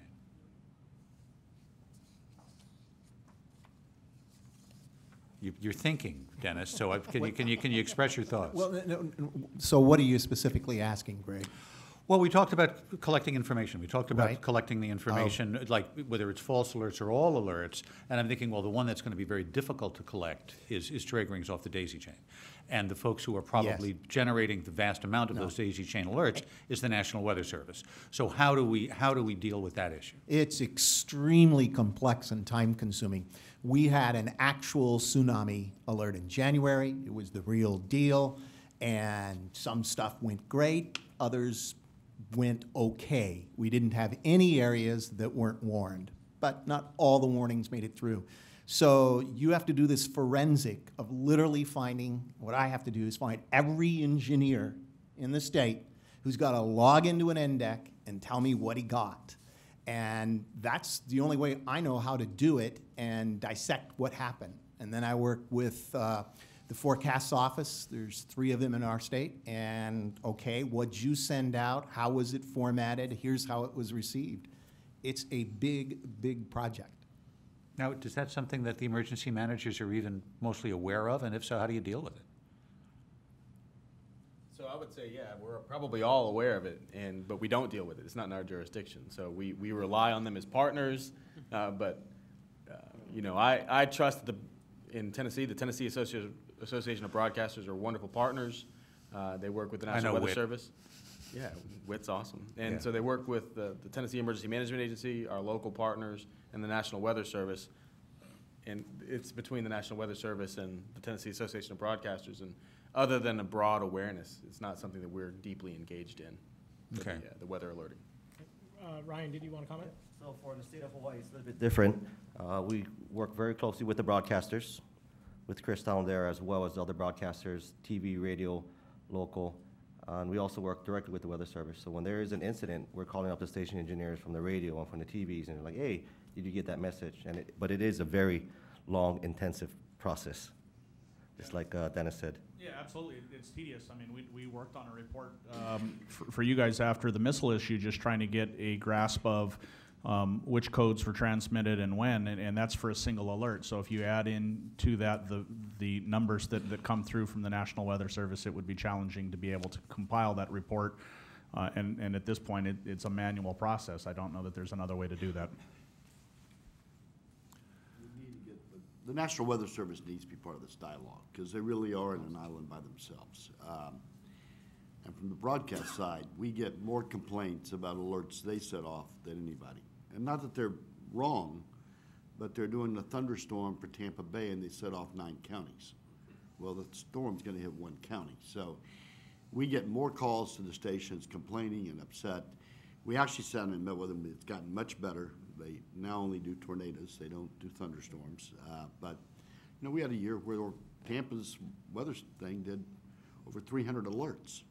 You know, it got to the point it was ludicrous. So the FCC needs to bring them into this meeting, into these dialogues. They need to. They're on the second, we have them on the second panel. Well, they're scheduled to be on the second panel. Would you like us to stay and beat them up? No, I'm kidding. That's okay. No, they've gotten a lot better, but, you know, and they need to modernize their equipment too. I mean, FEMA's done a phenomenal job. FCC's been involved. But when we're talking about all this, broadcasters, the one thing that always frustrates me in all these things is the consumer, the American public, believes we, the broadcasters, do these messages. We don't do any of them. We're the distributor. So when we're asked by the FCC, are you going to do Spanish? My comment is, we should do Spanish, but it's not my job. It's state emergency management, county emergency management, FEMA. We're a delivery system, and I think we're still the most effective. So we need all the players at the table, and I'm glad all these states that are here, I know most of my counterparts there, have great working relationship with the broadcasters, but because it's beyond just the alerts. If it's a false alert, you want to do a correction, but then you want to get on the news and say that was a mistake. Not condemning anybody, there's human error. Times of hurricanes. The most important thing, we know that's coming. The most important thing is when it's over, telling people where the food, the water, the supplies are. And that's not an EAS alert. That's emergency communication, but we have to have that partnership with the emergency managers at the county and state level. And I know you all love all this gadgets. I mean, we all live on this thing now. I will make my one speech. When Kevin Martin was chairman, I brought the first FM phone with a chip in it turned on. Please, God, tell me someday the carriers will decide that they want to serve the American public and turn the FM chip on. Hear, hear. Many have, but whether you like us or not, when there's a disaster, people go to their local broadcasters for information. They used to wait for the newspaper the next day, maybe. They're not there anymore, but they're going to go to television and radio. If there's no power, they're going to go to radio. And in many cases, in Florida, everybody's got partnerships. So if we don't have power, the TV stations are broadcasting on the radio stations. But it's a shame we have the technology we do today. It's available, and some companies in America don't want to make it available to the American public. I think it's actually sinful. Thank you, Pat. Nick? So, first of all, I would like to make the point that I was just asking Patrick that while we are focused on false alerts, I don't know about that many false alerts, at least as far, especially just not many, right? Second of all, when you talk about working, so I've worked in 2 metropolitan areas, Kansas City and now Cincinnati, where weather is a big deal. So I also worked in California, and it was always sunny. But it was also during the drought, so the drought was the big issue. a couple of years ago. But so as far as using WEA and the National Weather Service, I mean, our local office, and I assume this is national policy, is the Weather Service sends out a WEA for flash flood warnings, which is in the polygon area, and tornado warnings, which is in the polygon area. Other than that, the public, as well as us, you decide which messages you want to receive that impact your area, right? So I have a weather radio. The only thing I have turned on is tornado warning. That's a backup to the 6 other devices that go off when I have a tornado warning over my house or over my office or wherever I'm at. So I think keeping the eye on the ball is that the system is working, that it is expanding, I think, and I've had some conversations with the IPAWS office myself, both as a local emergency manager and as president of IAEM, of recommendations for improvement.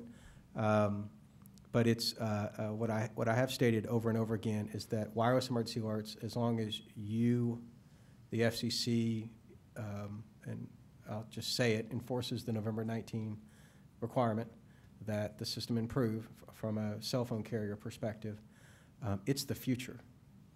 So the other thing I would say is that right now, and correct me if I'm wrong, in order to use the full capability of IPAWS, the local government or the local initiator has to buy a tool, right? And so one of my recommendations to the IPAWS office is that you create a free tool, a free basic tool that allows local governments who can't afford a tool, and there are local governments that are authorized originators who cannot afford a tool, give them a tool that can allow them to access IPAWS, right? I don't think that's competition with private interest because we're going to pay for our tool because it does so much more than just the IPAWS piece.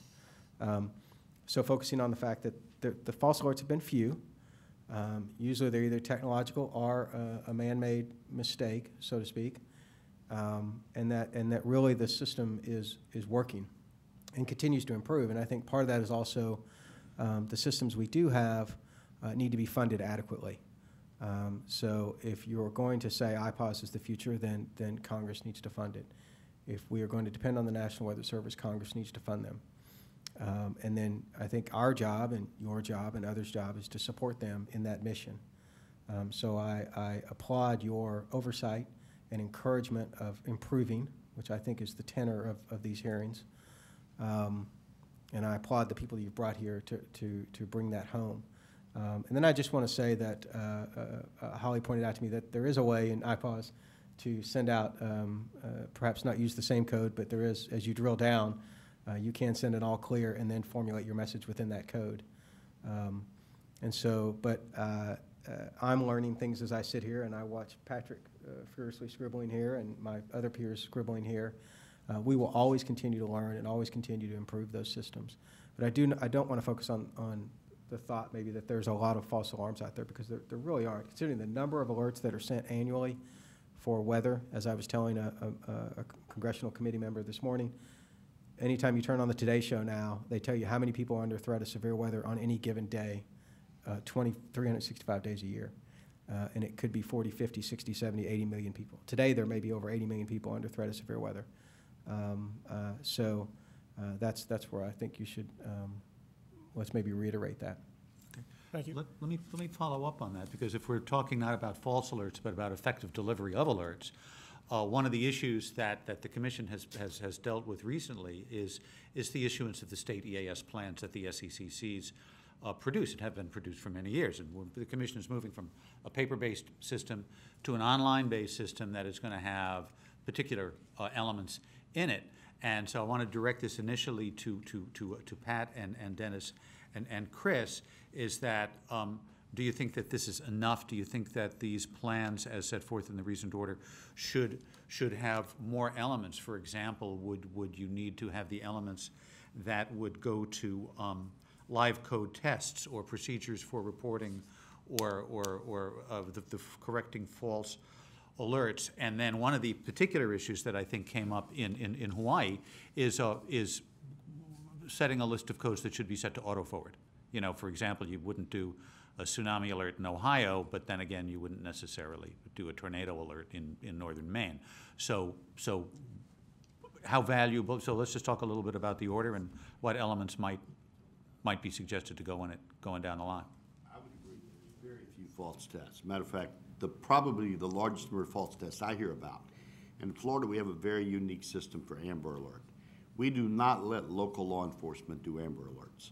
They have to call the state police, who sends an officer who verifies and calls Tallahassee, and they have their own way to enter EAS then. But nationwide, the biggest number of false alerts are human error again, but they're Amber Alerts that really shouldn't have been an Amber Alert, but you don't hear about them. So as far as other alerts, I don't hear about false alerts very often. Do not ask broadcasters to file any more papers. They have enough relationship with you at the FCC that we don't desire to give you any more information than we already give you. We love you dearly. We'll deliver your message. You tell FEMA and the states and the counties to send them, we'll broadcast them. If they want to tell you what they're doing, we'll be glad for the counties and the states to do that. But no, I think the state plans have gotten a lot better. I mean, I was here when we had plans, and then we didn't have plans, and we didn't have a Homeland Security office, and it's all back. I think we're on the right track. I mean, I do. I think it's much better. I think EAS, most places in the country have improved greatly, but there's always time to improve. But yes. Okay. So, Dennis, Chris, did you want to comment? If not, I'll move over to folks. You asked about procedures for auto-forwarding alerts and codes. We actually had our plan, our original state plan was issued in 2003. It's been one of the things that's been discussed after our missile issue. It is in definite need of an update, which is being worked on currently by the SECC committee, including our Hawaii broadcasters. We actually have a table in place, and the table has a detailed list of codes that should be auto-forwarded. The CEM and CDW that were both used on January 13th were both in the list of things that should have been auto-forwarded. I think the lesson that's learned from that is that the plan hadn't been touched for a long period of time, and there are a number of things that need to be updated. And I think there need to be procedures, both from the SECCs and amongst broadcasters, and I think amongst emergency managers, to make sure that those things are in place. There hadn't been much communication between the SECC and broadcasters since 2006, I think was the last time we kind of made a few updates to the plan, which included our Amber Alert inclusion. Some of those codes did not trigger boxes on January 13th. And it was not widespread, but when you have a number of entities that own 6, 7, 8 signals in a building, if that entity didn't have that set to auto-forward, there's a big chunk of stations that didn't process the information. And it's not because there's an unwillingness on the part of broadcasters. I think, quite frankly, our broadcasters, and I suspect this would be the case in most markets around the country, are more than willing to auto-forward codes that are suggested by their state emergency managers and their SECCs. I think they're looking for guidance. I know in Hawaii that is the case, that most of our broadcasters would be very agreeable to forward what we ask them to forward. We just haven't talked to them for a really long period of time, and there are some codes that were in there that they didn't completely understand. You know, what is a civil emergency message? What is a civil danger warning? And what are the applications for that? Missile alert was not something that was on the table when those plans were talked about, so nobody really thought about it in that context. If you look at the tables that we have, everybody understands a flash flood warning or a tornado warning or a tsunami warning, which is applicable in Hawaii. But this is one of those things that didn't exist. We actually have, in our existing table, we have a volcano warning, and Ryan and I were talking about this morning, that we have not used the volcano warning on the EAS that was issued for our island, even though we are under a significant eruption as we speak. But part of that is because it hasn't been tested and we haven't discussed that, and we're now trying to assess how widespread the adoption of that code is. So we surveyed, I surveyed last week all of our broadcasters and found that everybody has that set to auto-forward. But I think the lesson that was learned from the missile event and from this is that we need to understand that. We need to revisit that with our broadcasters, because now is not the time for us to be surveying our members to find out whether or not that code is set to auto-forward while we're in the middle of while our emergency managers are in the middle of trying to manage that event. So I think it's critical that we go back and revisit that. The table is absolutely crucial, and as I mentioned previously, I suspect that almost every broadcaster across the country, when given guidance from their state associations and their SECCs, would gladly forward those codes. We just need to revisit that with them and tell them, here's the table and here's what you should forward. And I'll just add to that I think Hawaii has brought forward, even in our plan, we probably need to be more specific. It certainly says what codes we're going to be using. And just to add to what the boxes do and don't do, the whole reason we came to the commission to ask for waivers years ago to do live code tests was we found out, this is quite a few years back now, but boxes were being shipped default-wise with the TSW code turned off. And broadcasters put them in, the RMT passed, I'm fine. And so when we had a real tsunami activation, we had a lot of red faces, including my own station. So I think it's a good idea to get specific on what auto forward, and what ones maybe they have options on. Okay. Nick, did you want to comment? I do. A comment was made a minute ago about the integration of both the emergency managers, the broadcasters, and the weather service. And I've worked in two different, again, parts of the country, Ohio, and I worked for a university in California, so I can't remember. But in Ohio and in Kansas, in the Kansas City area, the Weather Service reads integrated warning team meetings every other year where, based on geography, we pull together the three disciplines, the media, the broadcasters, usually the weather people, but the broadcasters, news directors, the local emergency managers, and the National Weather Service to review our policies and procedures and how we work together and who's doing what, and to get any feedback any of us may have on the others' activities. So, for example, how do I put this? So I very much try to keep a calm demeanor, and then you have some broadcasters who get very excited about severe weather, and some broadcasters who are a little more mellow, right? And so I might encourage the ones that put on the bicycle helmet and get under the table during a tornado watch or a possible tornado warning to stop doing that because it may freak people out. Or definitely, I've had them where they've called their own tornado warning, and these are one-offs, right? So I'm not saying this is anything. So that's that piece where we do come together with those different groups. And then the other thing that I've never understood, and maybe you can through your group, through the FCC, can ask. When you look on your phone, you look on your iPhone or your Android, there's two alerts you can turn off. One is Amber Alerts, and the other is My Alert. So you can turn off local government's wireless emergency alert. You can decide not to receive it. And so when you ask the question of who sends the incoming missile alert or who these national disaster kind of things or that nobody else has the detection system for, there's only one alert you can't turn off, and that's the presidential alert. And so I've made this case to FEMA. I've made this case to my state associates and others where I've said it's really very simple. It's not the local government's responsibility to send ballistic missile messages. It is the people who own the detection systems because you have the alert that nobody can turn off. And so when you draw that circle, when you go into the map and you geocode it and you send that message, now granted, I'd like a follow-up from somebody saying, no, that was real, because I'm not saying I'm not going to believe it, but I might pause. But I think a revisit is allowing people to turn off. I mean, you put the system in place after 9/11, or there was the brouhaha about it because we wanted that national capability, right? And then you gave people the option to turn it off. And again, we don't use WEAs lightly. The guidelines are, is it life-threatening? Is there huge property damage possible? Is there any other way to get the same message out? I mean, these are straight from the IPAWS manual. So they're not used lightly. And so you might consider whoever with Congress, FCC, whoever allowed that button to go in, you might consider pulling that button out. I want to follow up on that with a question to Jody, but I want to circle back a little bit about state EAS plans because we're almost out of time. This has been great, by the way. Thank you all very, very, very much. Let's talk a little bit more about the plans, the order that has been issued, and whether or not and again, Pat, honest to goodness, the whole idea here is to minimize paperwork.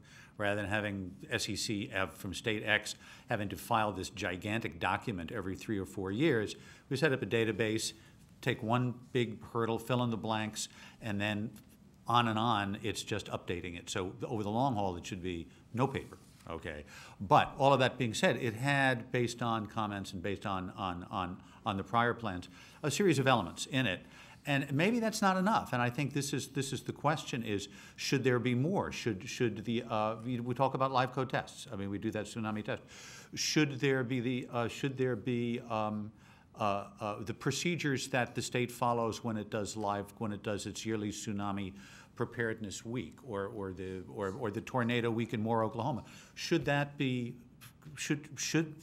at least a voluntary element in a state plan? Should we in state plans begin to memorialize the false alert reporting? Are there other things that ought to be in state plans that aren't in state plans right now to really make it a good tool for the broadcasters, for the emergency managers, to make sure those... Including things in the state plan, I have no problem with. What you don't want today is to put more demand on the individual stations reporting, because it's all consolidation now.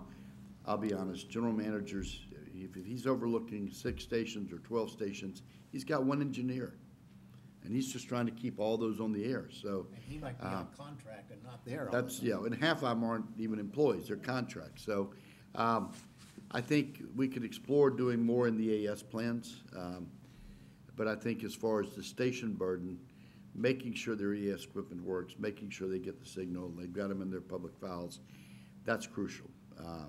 But they're your distributor, they're not your originator. And then a state plan needs to work with the state officials, the county officials, and with FEMA and all, and make sure it's up to date and it's working.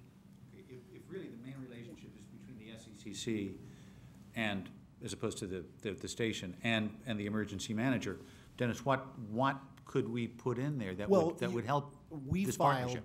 We filed for the report and order, and we noted that we were supportive of going online. I think that's a good move, provided you build flexibility, enough flexibility that the template isn't too restrictive, that each state, which has completely unique circumstances, can't take care of what they need taken care of. So I think everything you brought up is good. Our live code test is in our plan. Activations and false alerts, as long as it's not burdensome, I think that's probably a good idea.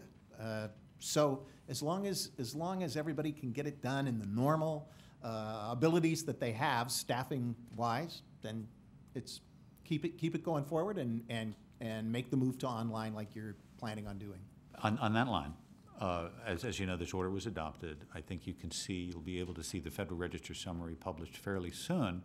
But for the government geeks among us, there will also be a filing called the Paperwork Reduction Act filing, which is the burden filing. And there's a public notice that goes on for that. Well, the public notice that's going to be issued with that is going to have all the templates attached to it.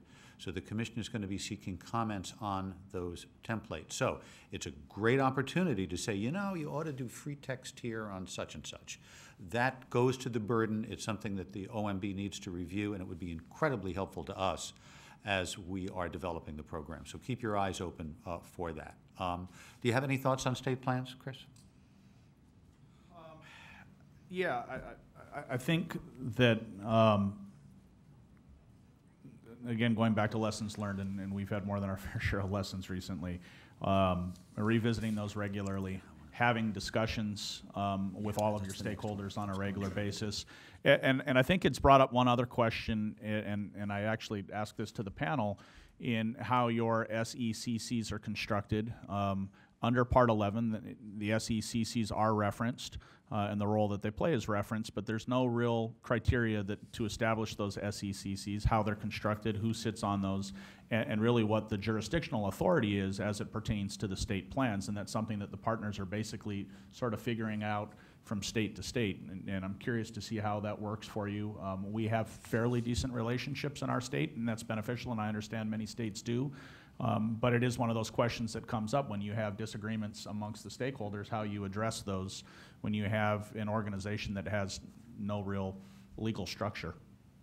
Wow, we just opened up a whole thing there. Does anybody else on the panel have any takes on the structure and administration and appointment of SECCs?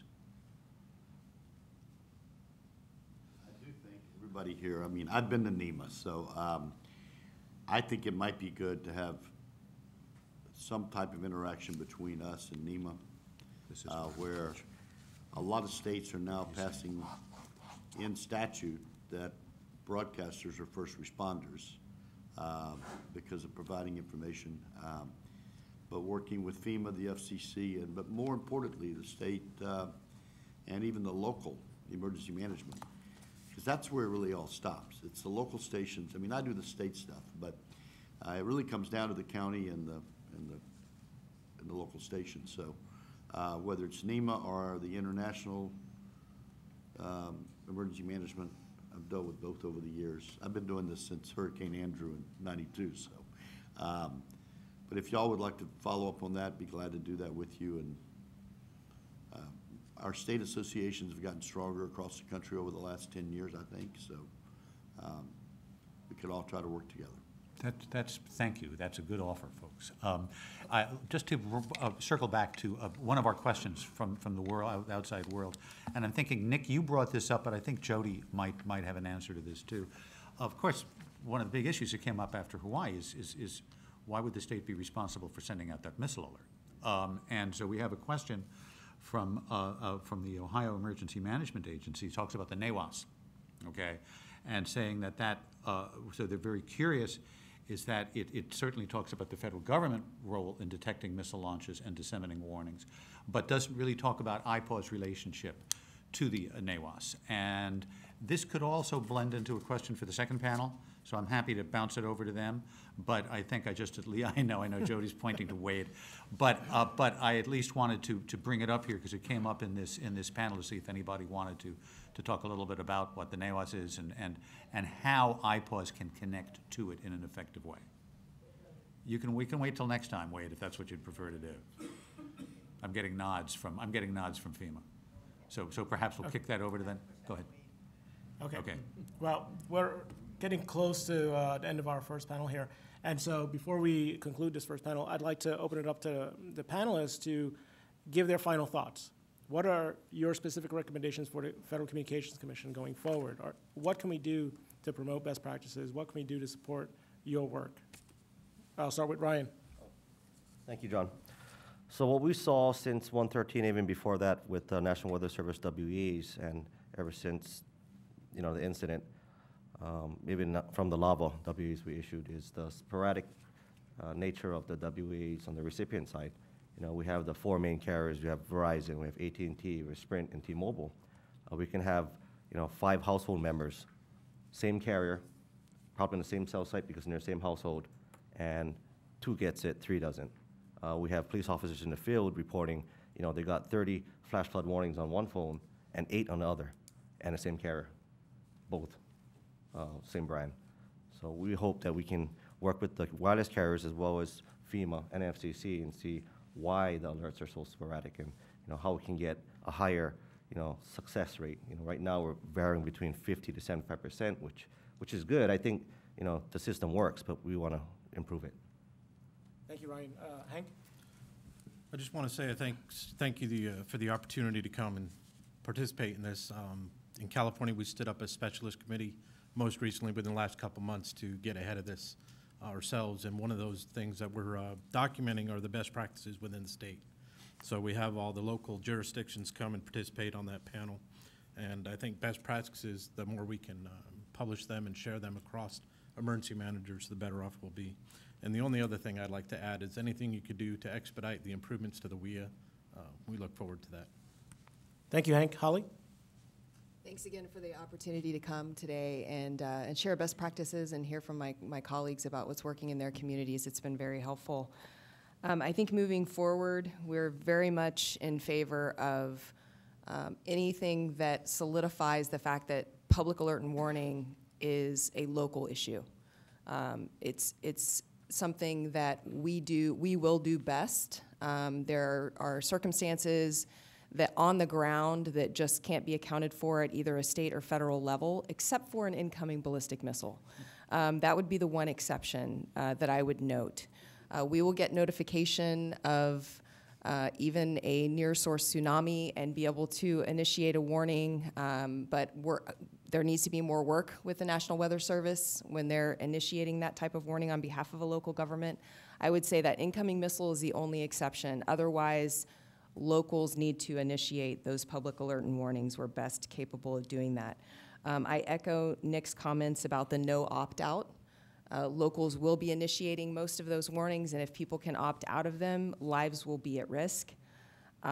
Incorporating multimedia, that's our next ask for the FCC. In 2007 in San Diego County, we had 7 different fires burning in our county. And again, 515,000 people evacuated. Trying to describe the boundaries of 7 different fires and where people can go is very difficult with text. Having an image of the fire perimeters that they can quickly pull up and see where those fires are burning throughout the county would be absolutely critical. Usually when we have Santa Ana winds and a fire starts, we have multiple fire starts at once. So incorporating multimedia will be really critical moving forward and a great addition to the system. And again, I just want to encourage the sharing of best practices around MOUs or formal agreements with local to state or federal agencies. Give you an example. I don't live in LA, thank goodness. But there are 88 cities in Los Angeles County.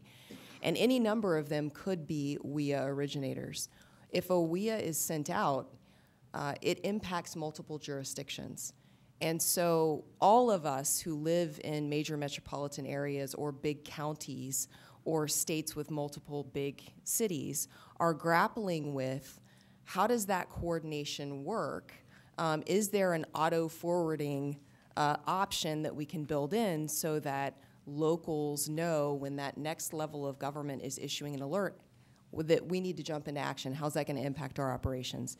So the sharing of best practices around MOUs for the coordination of messaging, I think moving forward will be important. So thanks again for the opportunity. Thank you. Nick? I'd like to echo, I appreciate you inviting me here today, both in my local role and as president of IAEM. A couple of things. Let's take home that wireless emergency alerts are one component of a public requirement to be able to receive notices of imminent threats. It's everything from a NOAA all hazards radio to setting up your phone to receive alerts from any number. I mean, every television station and almost radio station in the country has some kind of alerting feature that they offer. Signing up for your local notification systems like several of us here at the table have. It's really incumbent upon us to be prepared and to be able to send the warnings and to have our scripts in place and to have our ability to receive information about a threat. But it's also incumbent on the public's part to make sure that they can receive that notification rather than waiting for it to be given to them on TV or something like that. So WEA is one component of many and also when you're depending on cell towers, I mean, weather impacts cell towers incredibly. Fire, thunderstorms, lightning strikes, tornadoes, any number of things, flooding, anything could take out a cell tower, which would make that one less reliable than, say, a radio broadcast. And then lastly, I really need you to hold fast to your request of the cell phone companies. As Holly just mentioned, the improvements that you've required by November of 19. Everybody pleads they can't do it. Everybody pleads. It's like the FM chip. I would agree with the gentleman's comment about the FM chip, and I know Craig has been pushing that for years, and really recently as well with the hurricane season.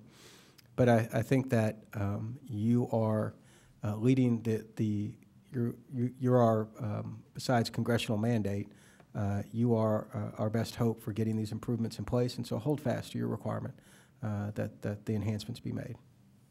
Thank you, Nick. Thank you. Director Sheehan?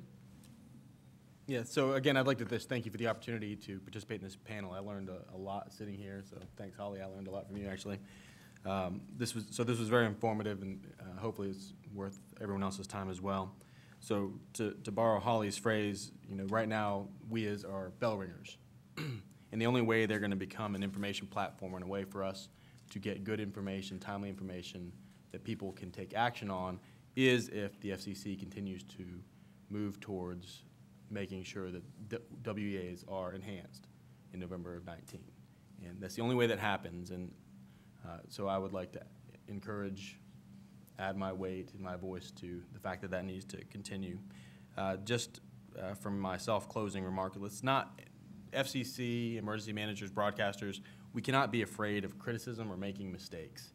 Our credibility will sometimes take a short-term ding, but our long-term credibility, if we're doing the right things in the right ways, and if we're not making the same mistakes more than once, in the long term, our credibility is improved, and the public can have absolute trust that we're doing what we need to do to make sure the systems work. Thank you.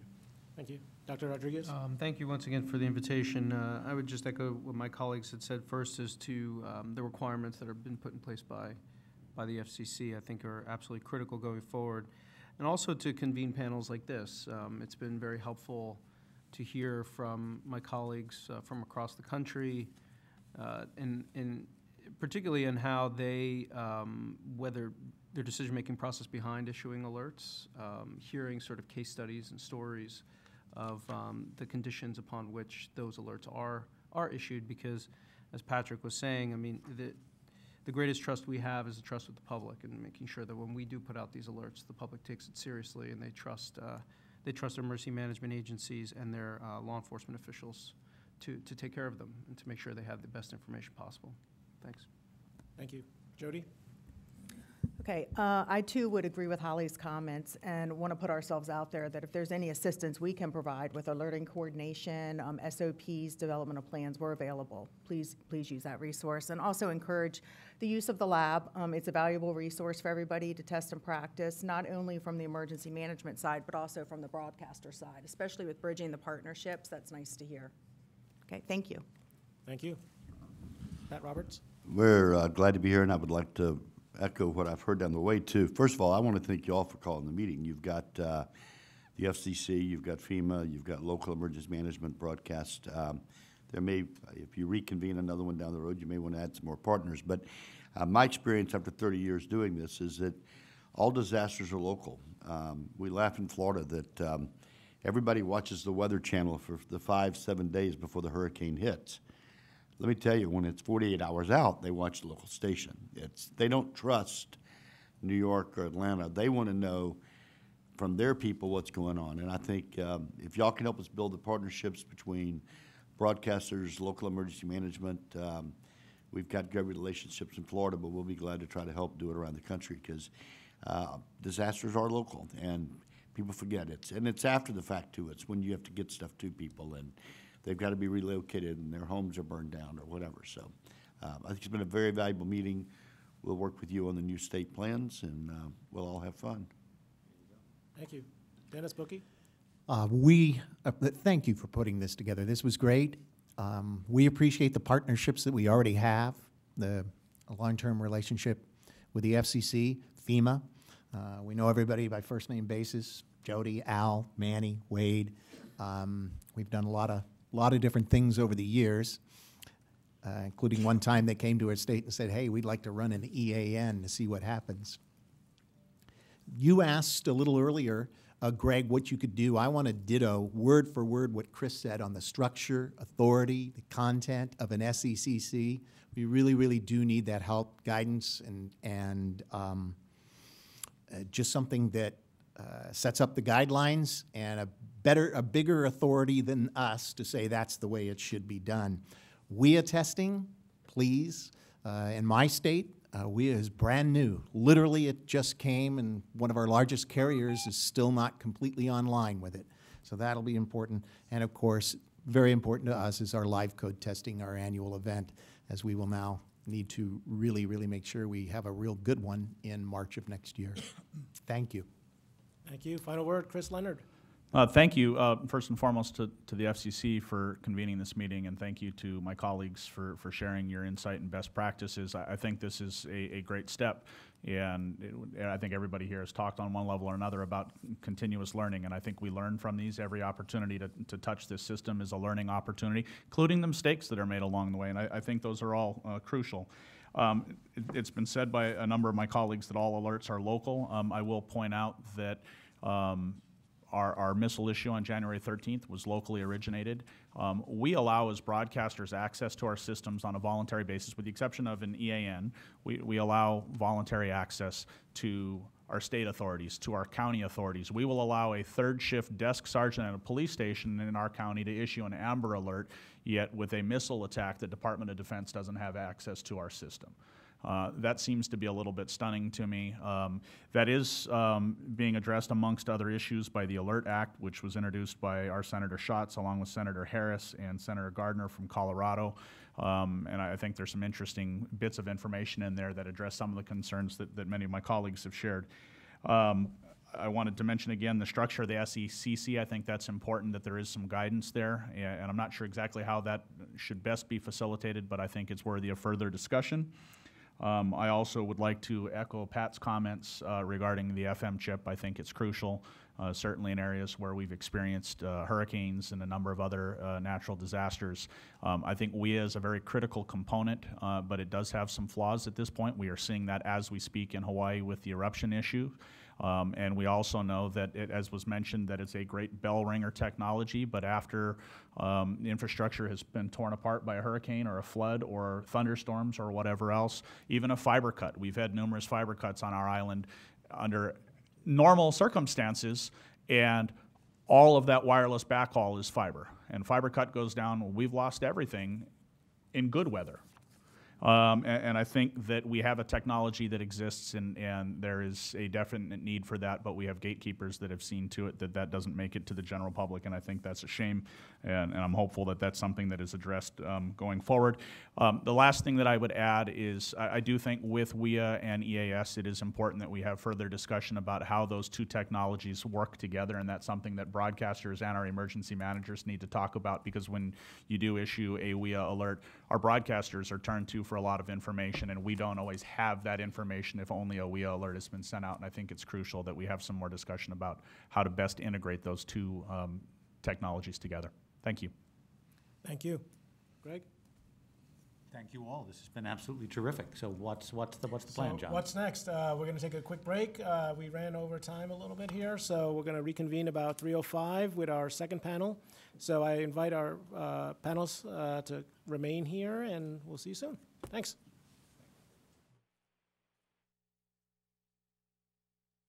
Okay, do you want me to give them a heads up? All right. You do the intros, and we'll just go right into it. Okay.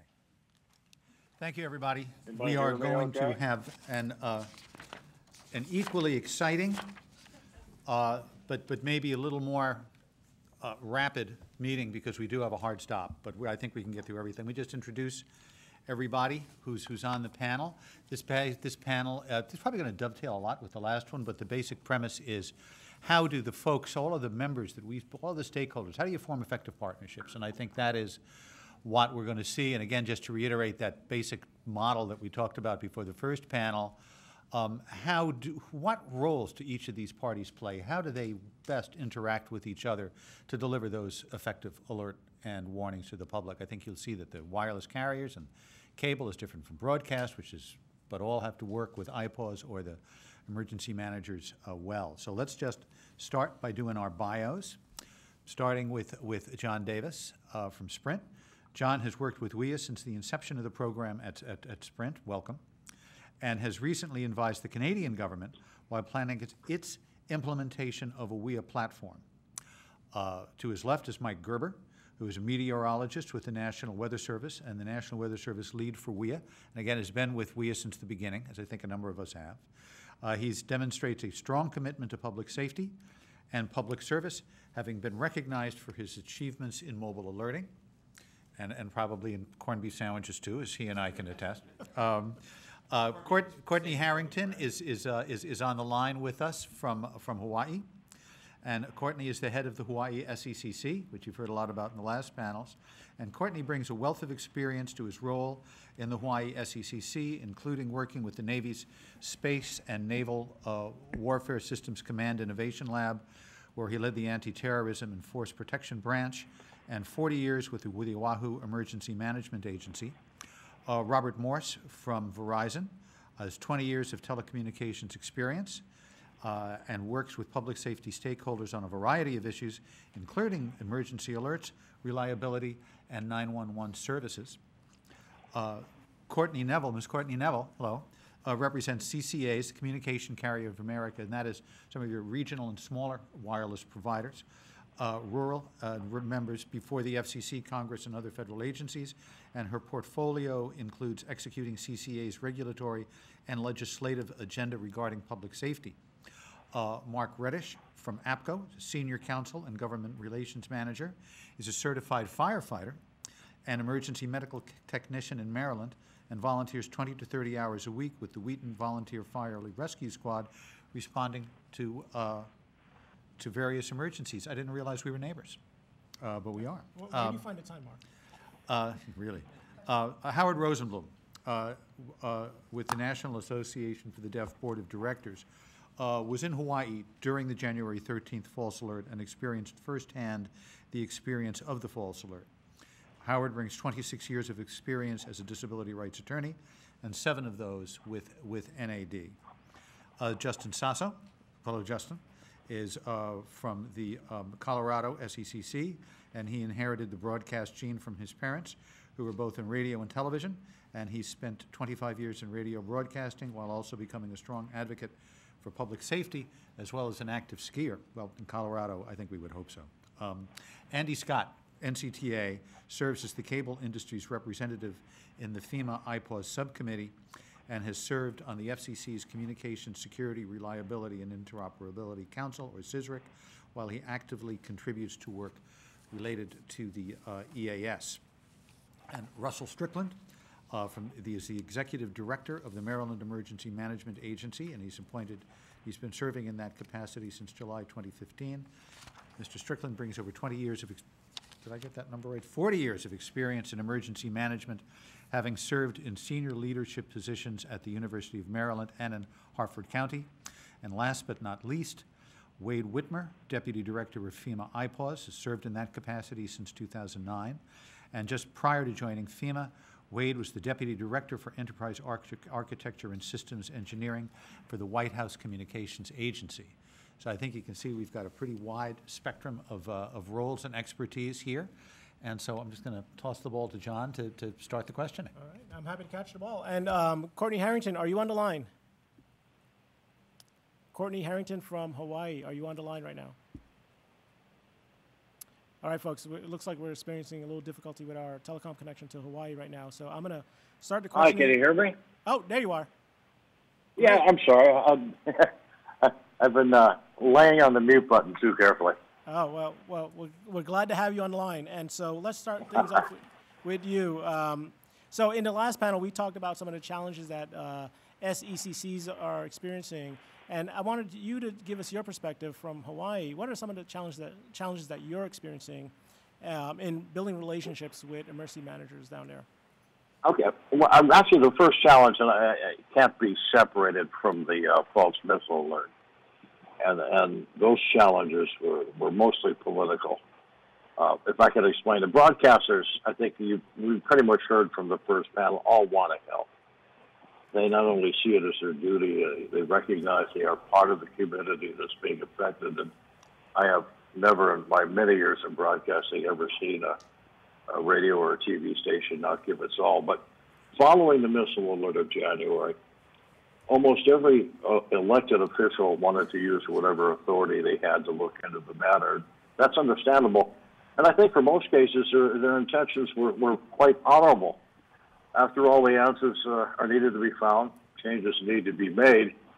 But our biggest challenge for us were the numerous task force, working groups, and hearings that were held, and not one of them included the SECC. No one ever reached out to us, and there was really no recognition of the role that we play. Both myself and who was on the panel of president of the Hawaii Broadcasters Association spent an extraordinary amount of time making phone calls and submitting testimony, outlining the roles and responsibilities of the SECC and how it had to be part of the process. I went as far as telling some of the elected officials that any changes that they wanted would not happen unless they're codified in the EAS plan. If we're not there, that's not going to happen. And nothing changed. So the effect of all of this, of course, on the various emergency management agencies is profound. As you can imagine, with so many eyes on them and so many fingers being pointed, the reaction is purely a human one, that try to make yourself as small a target as possible. And these are all good people who are trying hard to do their jobs, but the end result is it's hard to get anything done at that moment because decisions have to be delayed, whether vetted at the highest levels and at the local level. That becomes our biggest challenge. The second challenge that we see is not losing sight that the broadcasters are our most important pathway to the public. There is what I call a love affair with social media right now. And in my experience, that's not the answer during the emergency. In Hawaii, and I expect this really to be almost anywhere, the phone system is quickly saturated. Websites are overwhelmed. People are really in a let's get out of town mentality, scrambling to gather their families or not cruising the internet looking for information. And if the goal of an emergency message is to reach the most people as possible, that broadcasters are and remain the best way to do it. Now, it doesn't mean social media is not important for follow-up or expanded information, but not at the expense of broadcast media. And I recognize some people are going to disagree, but I can only point to the evidence I have seen. And this focusing on social media, and this was touched in the first panel, has had an effect of what I call warn and run. The initial EAS WEA message goes out, and then there's not even a follow-up. Government, in my mind, has an obligation to inform the public of what it needs to do to protect life and property. The EAS and the WEA does not work for giving long-form follow-up information. In fact, the WEA has problems here in Hawaii. Far too many don't receive those messages, really for more reasons, just a lack of signal or the alerts turned off. We're working with the cell carriers trying to chase down a common cause, but alerts are a procedural issue, and the SEC only provides a pathway to the public. And how it's used is up to the alerting authorities, but it starts at the top. FEMA, the various emergency management agencies, government authorities all need to look at it. I think up until now it's pretty much been hands off. But our relationship among the emergency alerting stakeholders is and always has been a good one. And I think it's like anything else in life, it comes down to keeping in touch. And we try and keep this relationship going by having all the major players on the SECC, the broadcasters, the cable, media, weather service, law enforcement. We just, we talk, we bring up subjects, and we adjust and fix them and move on. Hey, Courtney, we're going to bring it back to the audience here. Thank you, Courtney. That brings up two really interesting issues. I think one of them was brought up in the prior panel, which I think we just need to have as a theme that goes through here is what should be the sort of administrative governance structure of SECCs and how the commission can help offer guidance or whatever to make sure that states have active SECCs. But before we get to that, I was watching Russell Strickland during your answer, and he was nodding. And I thought, all right, we've heard from Courtney, who's the SECC. Let's hear from an emergency management agency to see how you work with the SECC and how you work with Maryland's, and really it probably touches base with everybody in the DMV, how to make it the most effective. Well, I think the points that Courtney was making were very pointed, and the challenge is to bring everybody together with what everybody else's schedule is currently. And we've gone through a history in Maryland of where we were focused specifically with our local broadcasters. One of the local stations in Baltimore basically led it, co-chaired with the director of MEMA at the time. It has since kind of moved to the Maryland, D.C., Delaware broadcasters group to kind of take the lead in Maryland, but it's not where it needs to be. We're not meeting on any kind of a regular frequency. The plan has not been updated since at least 2011, 2012. So it's something we need to get focused back on. It's, I was nodding, and I'm concurring 100% with what he's saying, and the challenge is just to get everybody together.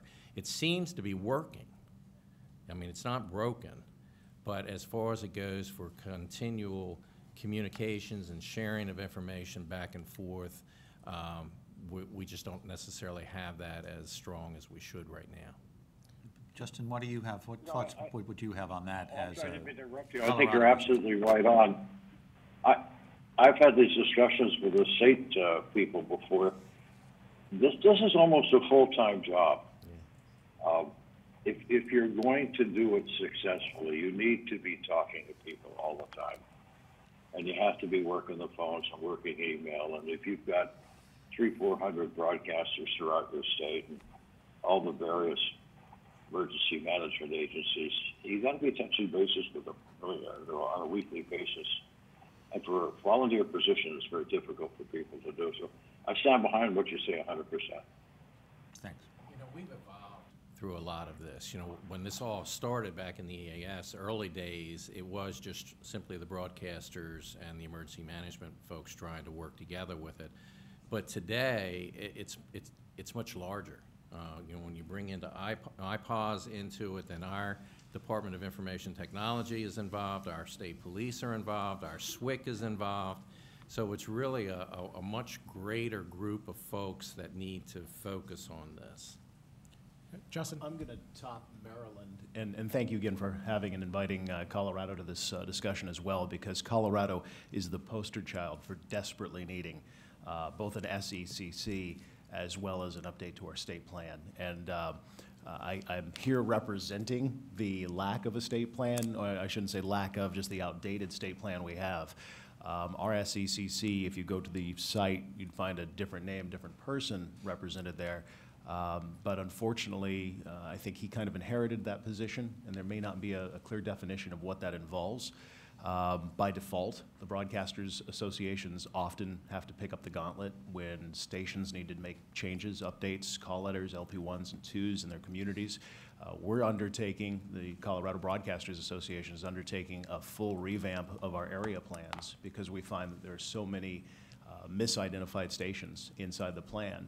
And the biggest fear our broadcasters have is that a pop inspection could occur and they're monitoring what is the accurate LP1 or LP2 for their community, but on paper, it's a non-existent station. So there's confusion there. We work very closely with our Denver Bureau of the FCC, and they've been great in helping us communicate and get information back up to the federal level as well.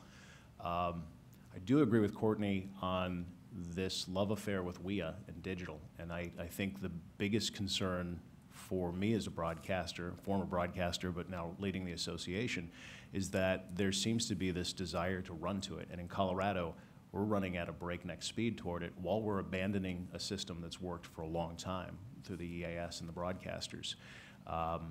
Amber alerts in Colorado have dumped broadcasters completely after years and years of working with the CBI, the Colorado Bureau of Investigation. A new person was put in charge and made a decision that they didn't want to use the emergency alert system anymore through the broadcasters, and they depend solely on WEA, and then they distribute to the broadcasters via email, and the broadcasters can choose to pick it up from that point if they want to in newscasts or scrolls or what they want to do. And I think the biggest problem becomes if we become so dependent on this new technology and abandon the one that we've used for so long successfully. I mean, it has its errors, everything does, and I think somebody said earlier, there's always going to be a human error factor in this. I think it would be silly to not compile the new devices on top of the devices and the systems we've used in the past, rather than to abandon a system that has worked for so many years for something new. I was able to speak with a friend of mine at Nielsen just before coming out here and got some information on the recent WEA test we did, performed, I think, in Vail and in Aspen, and received calls from my broadcast members asking why they were not a part of that test or even alerted to that test occurring. Colorado is a very active state, a lot of hiking and biking, skiing, and one of the things we noted when we looked at the numbers is that 40% or 46% of the population 55 plus doesn't have a smartphone, smart tablet, or any kind of device to receive a WEA message on. That's still a very active population. It's a large population. It's the boomer population that's coming up.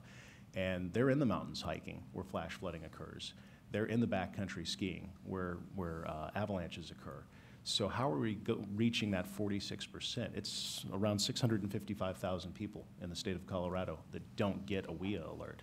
Are we going to just simply say, forget them, because we're moving off broadcast to move towards this new shiny object on the hill? I don't think that's wise, because if we save one life through a properly built emergency alert system, then we're doing our jobs. And I would hate to see broadcasters abandoned in this process. Mind you, Colorado has a lot of work to do.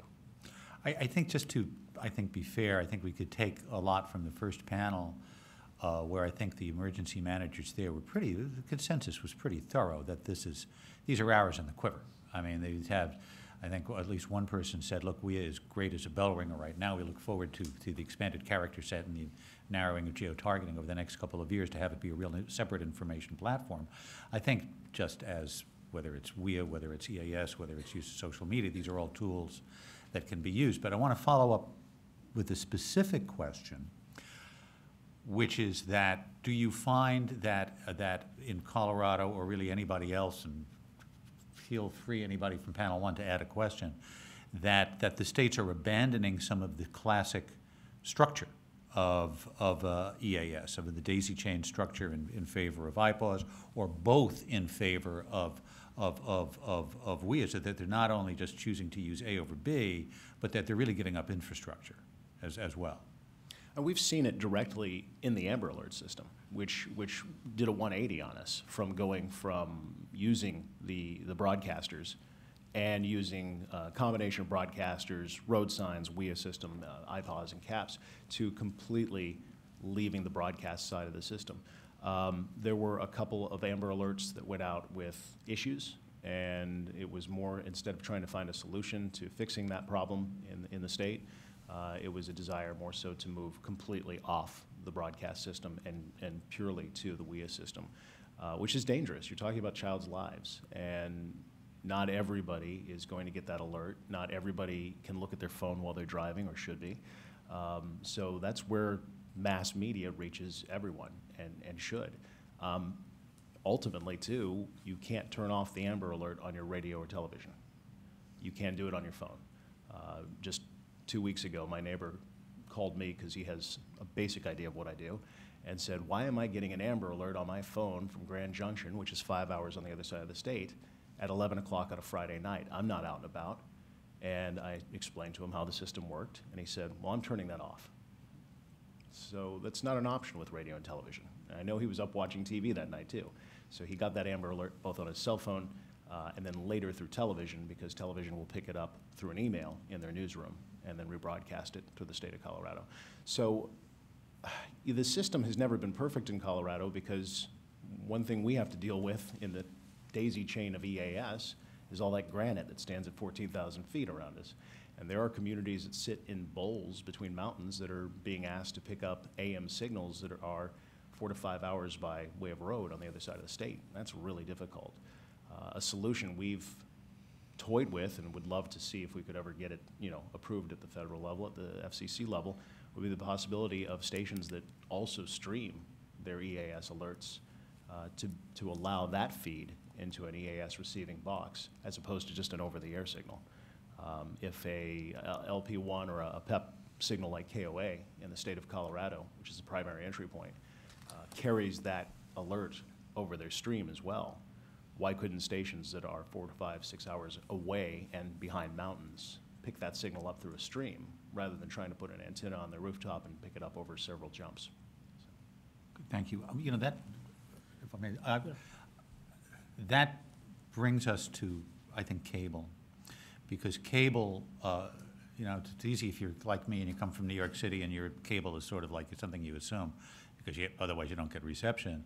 But a lot of people don't have it. A lot of people do have it. Cable is a key player in the EAS ecosystem, but I think may have a different relationship with the end user, or a different relationship with particularly with the local emergency manager from that which the local broadcaster might have. So I thought, Andy, would you be kind enough to explain basically cable's relationship to EAS, and then how then it functions in terms of whether equipment's automated and how you function with the state EAS plans, and just your general experience in administering and working with EAS. In terms of how cable providers work with local emergency managers, generally speaking, I think cable is and continues to work well in terms of establishing good working relationships and partnerships with local emergency managers. That said, I think we recognize that it's a mixed bag in some cases. There's always more work, I think, that can be done there. We continue to urge our members to work on fostering those relationships, to sort of get a seat at the table, if you will, to really help educate local emergency managers on cable's capabilities, the types of alerts they routinely carry, the market sizes they cover when they do alerts, those types of things. So we're interested in partnerships. We think they're important, and we're here to continue to work on those. Let me dig down just a little tiny bit deeper, because I think for many of us, if I'm watching cable and I'm watching the cartoon channel, the only entity that's going to be able to deliver the alert to me is the cable system. That's right. However, if I'm watching WJLA, then it's a little different. I mean, they might be doing a separate alert. The cable might be doing a different alert. So how do you work to, particularly where you're dealing with the pure cable channels, localize the alerts, and how do you work with the broadcasters to ensure that the most information gets to the public?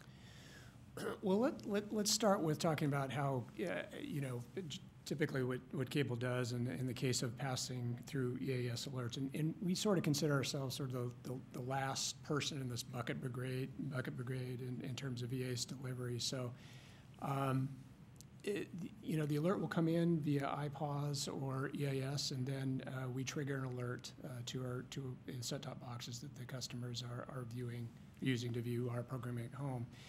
If it's a linear channel, like the cartoon channel, for example, you're going to get that EAS alert on every single channel. The law regulations require that we override all audio and all video on our channels, and that's what we do, including the broadcast channels that are carried over cable, unless we have an agreement in place with the local broadcaster not to override those. There's plenty of those agreements in place, where we don't override the local broadcaster. There are cases where we do for technical reasons, because that's just the way the system is designed, and we're not able to not override them. But that's sort of the difference. One of the questions I think you're probably going to lead up to is this nature of auto forwarding the alerts, and that's exactly, you're spot on. That's exactly how cable forwards the alert. So we program this equipment with the event codes that we're interested in passing through to our consumers in the EAS equipment. And so when the alert happens, the equipment automatically forwards those alerts. And it's a balancing act. I mean, we try to choose event codes that are relevant to our customers and program those into the equipment and deliver them reliably to our subscribers. But as I say, it's a balancing act. We try not to inundate our customers with events that are not meaningful for them. And so that we're not creating a situation with our customers where they're just fatigued by too many alerts and they're just not paying attention anymore. So we look very carefully at this balancing act, and we try to choose event codes that are meaningful and provide beneficial, reliable, and pertinent public safety warning information. Okay, let me ask you one last question. I'll let you Sure. off the hook. How much of that, because yes, it has to be auto-forwarded, because unlike broadcasters, you don't have a little man inside the cable heading. That's right. They're generally unmanned. But are you guided by the state EAS plans, and how much then would it be valuable, or how much do you perceive that the cable companies, at least on some local level, can be members of the SECC to inform what could be suggested as an auto-forwarded code, for example? Yeah, it's a great question, Greg, and the answer is yes. We do depend on those state plans. They really help guide us on where we should be getting our in the case of the daisy chain delivery, what our monitoring assignments are. So the FM/AM radio stations that we should be monitoring, LP1s and LP2s. We depend on them on any updates and changes to event codes, and on the information and schedule for testing, the required monthly test, for example. And we really urge our operators to review those state plans routinely and understand what event codes and monitoring assignments are, the test schedules, of course, as I mentioned, or any other requirements that have been added, over the course of time. We welcome having a seat at the table at these SECC deliberations where these event codes are being considered, where other changes are being considered and adopted. The challenge sometimes that we've understood from our members or learned from our members, it's oftentimes hard to find, that person that's in charge of the SECC committee or the process involved with doing that. But, candidly speaking, sometimes, we have resource limitations too and don't always have people dedicate to situations or areas where there are SECCs, active SCCCs in place. So we think there's room for improvement there, but we welcome being partners in that effort, for sure. Thank you. Thank you. Yes, and then continuing on the theme of developing partnerships, I'd like to move over and talk a little bit about wireless emergency alerts. John Davis, please tell us about your experience providing wireless emergency alerts, and to what extent do you partner with state emergency managers, as well as what are your recommendations for developing partnerships? Yeah, we don't partner with them. I never talk to anybody from that area. The only time I do recall talking to them is when there's a problem, when there has been an alert that's gone out and a portion of a city hasn't gotten the alert. Then I'll hear from them. But otherwise, I do not hear from them. My experience has been, I work on it on a daily basis. I am the person that essentially administrates the platform at Sprint. And, I do a lot of testing on it. It works every time for me. So, when I hear when I hear reports about it not working, I like it when it's somebody local to me, and I can kind of try and run that down and investigate it, what's going on. But I mean, typically when I'm doing a test, if I have good, strong, a fairly good RF signal, I will get that alert every time in 7 seconds or less at the worst. So my experience has been really good with it. I think it works great. Robert Morris? Yeah, on the Verizon side, I think that's generally consistent with, in terms of the formal relationships with the state emergency managers. But that said, we have in the months, certainly since the Hawaii alert and other recent events, there's been certainly an uptick in state and local government interest in WEAs and how they work. We generally, speaking for Verizon, I think for most carriers it would be the same. If we get inquiries, we try to be helpful. We worked just with the state of Hawaii this last week on helping them through some issues, but that they were experiencing. But one of the things we've found is that a lot of the issues aren't really carrier specific per se. For example, this is a bit of we haven't gotten anything directly like this, but how should we draw our polygons? From the service provider side, I think it's somewhat analogous to EAS. We transmit the alert based on the specs that are delivered to us from the FEMA gateway, and if the cell site happens to be in the polygon or in the county that's the target, then we transmit it, period.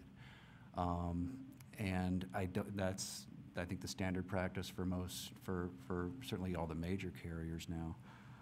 And it becomes, I think, one of the things, and maybe some of the more frequent meetings that I think are contemplated with FEMA and the carriers and the FCC in the future, I think, and maybe one of the things that I think maybe we can think through is, are there practices, are there FAQs that can be put together so that the state and local governments that have questions about WEA, just because it is new in a lot of places, we realize that, to make sure that they're addressed to the right agency,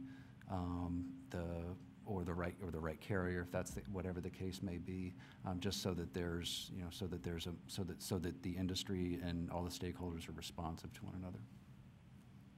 Thank you. Wade, would you care to follow up and offer some perspective here?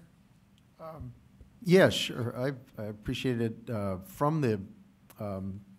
I think it's important to realize the little bit of technical differences between the EAS and the wireless emergency alert, the WEA, the way those work.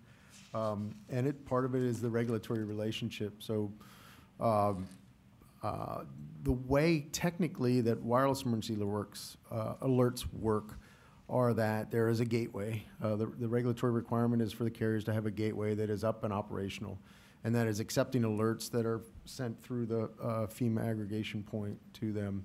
And it's automatic. So anything that comes through that gateway to a wireless carrier, the wireless carrier is automatically pushing through its network, unless there's an issue. On EAS, I think relationship building is much more important. The EAS regulatory structure is that all stations, all EAS participants, cable, broadcast, satellite, have a device that is online and is required to broadcast a national, the EAN. Everything else that they do is voluntary. And the format that may go through is somewhat on the voluntary side. So I think that's a kind of a critical difference when you talk about are the local authorities and the wireless carriers having a direct relationship about what alerts are going to be sent and how that's going to happen? No, not really. But on the EAS side, in how are my stations in my local area, if I'm an alerting authority, going to support sending EAS through, that's a very critical relationship because there's a lot of options on the EAS side on whether and when and how they will broadcast or relay an alert from a local authority.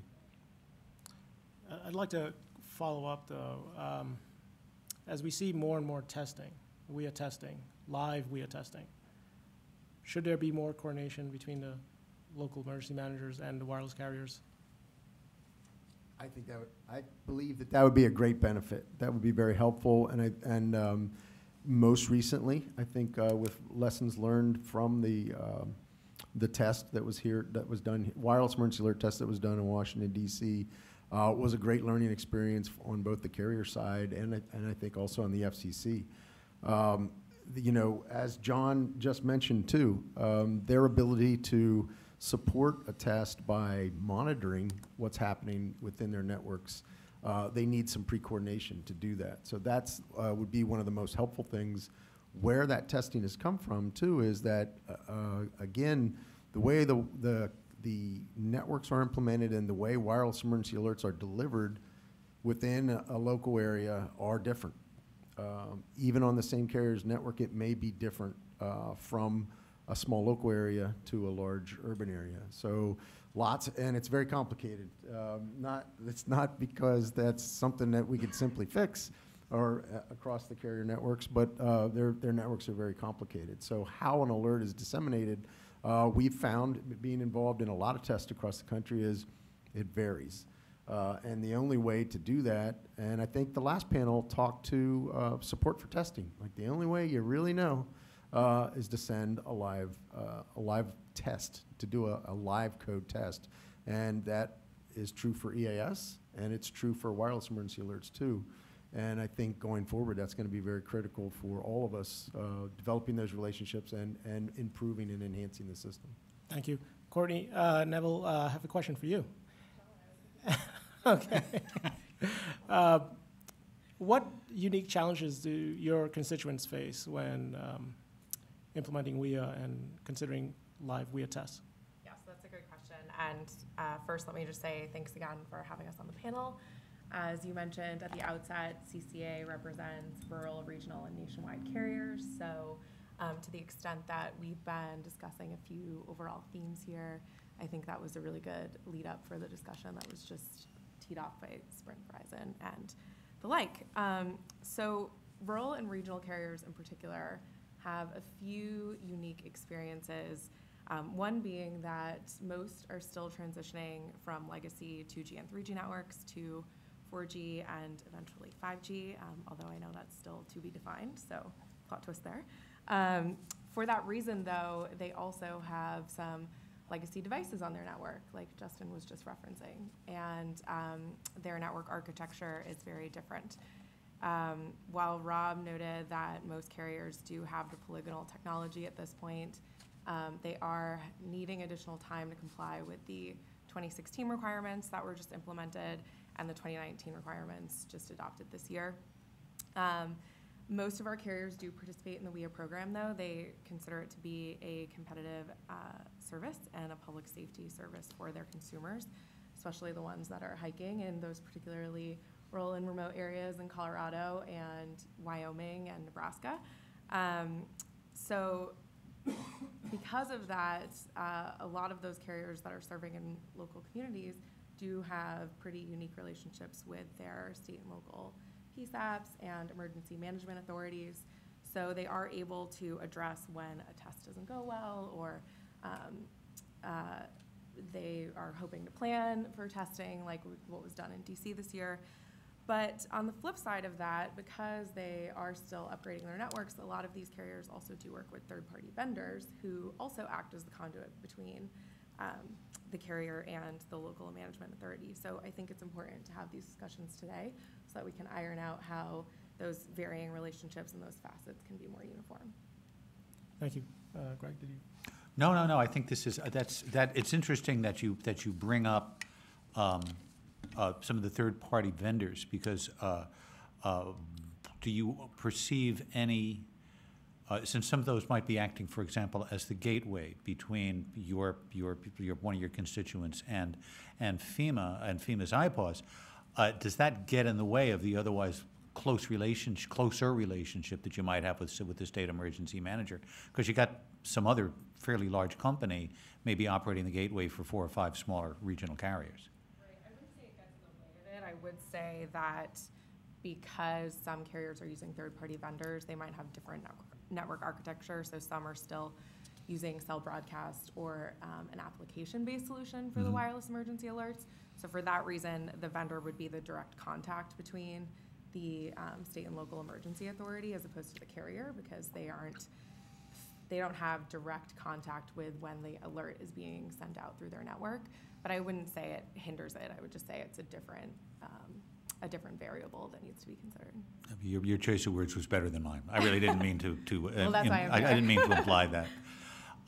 Since I'm going to shift over to Mike, sitting at the end of the table there, because one of the, preparing for this panel, one of the big things I didn't realize was how local a relationship the National Weather Service has to the communities that is much more akin. So I'd like Mike to be able to explain how, let's say there's a tornado alert, and let's say it's going out over WEA and it's also going out over EAS, how the National Weather Service delivers that, and also what that local relationship is of the National Weather Service to, let's say, the state or local emergency management agency. Right.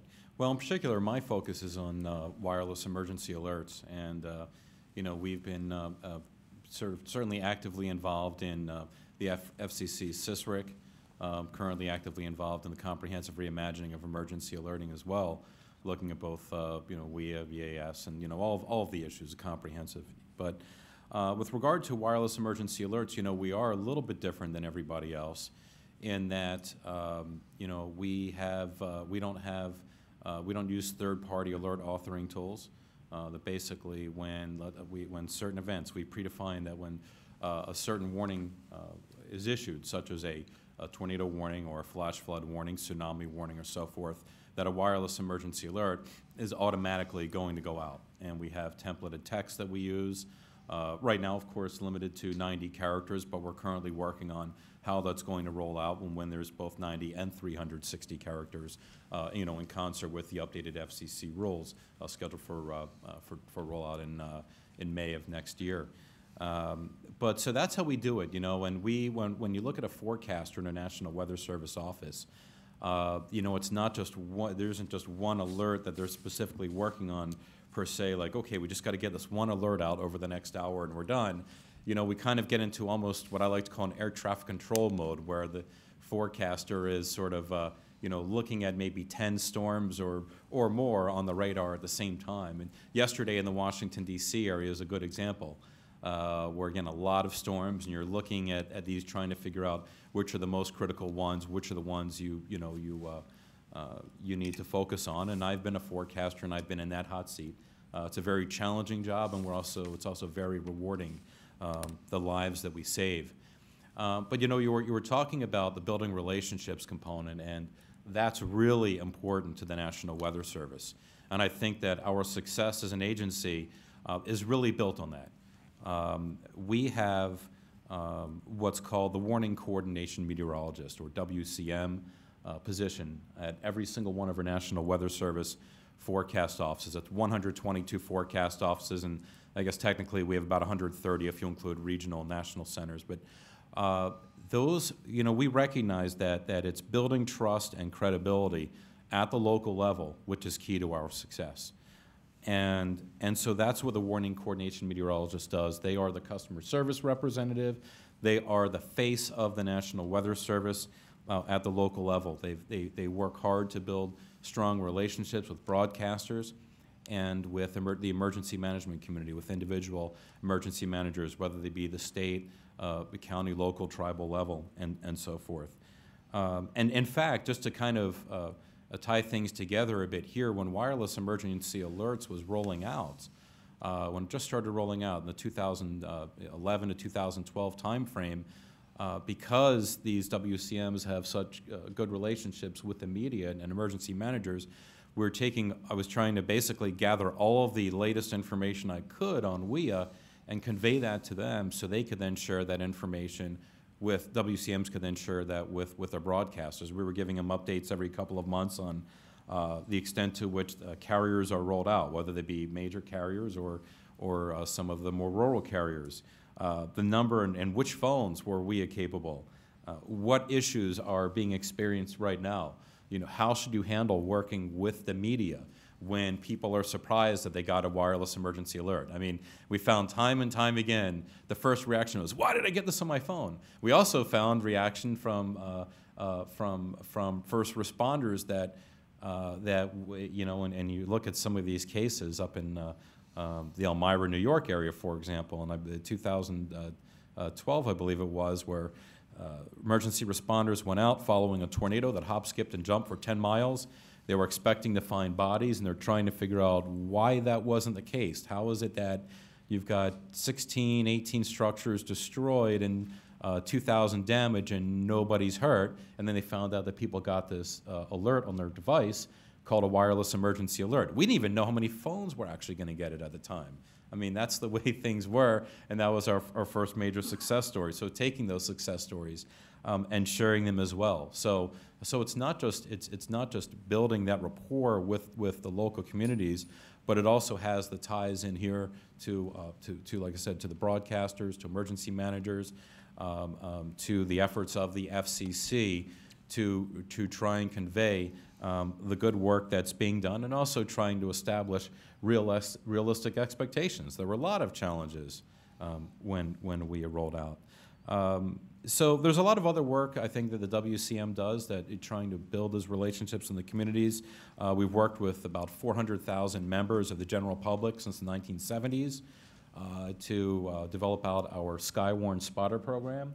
And that is where it's often members of the general public are just trained by our warning coordination meteorologists to be able to report severe weather when it's occurring, help to be our eyes and ears out there.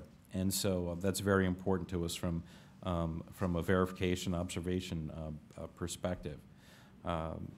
More, again, WCMs, they go out and we're doing spotter talks, working with civic groups, working in concert with emergency management on awareness weeks. And we've also done some other things too. For example, the National Weather Service, the Weather Ready Nation program is one in which we've invited members of nonprofit, industry, other government agencies, academia, and so forth, to basically become an ambassador, a Weather Ready Nation ambassador, where they can help us to to get the nation more prepared and more resilient to extreme weather. It's sort of an effort to really unify those groups: industry, academia, nonprofit, emergency management, you know, all of that. So there's a lot of work we're doing to in the communities to build that rapport.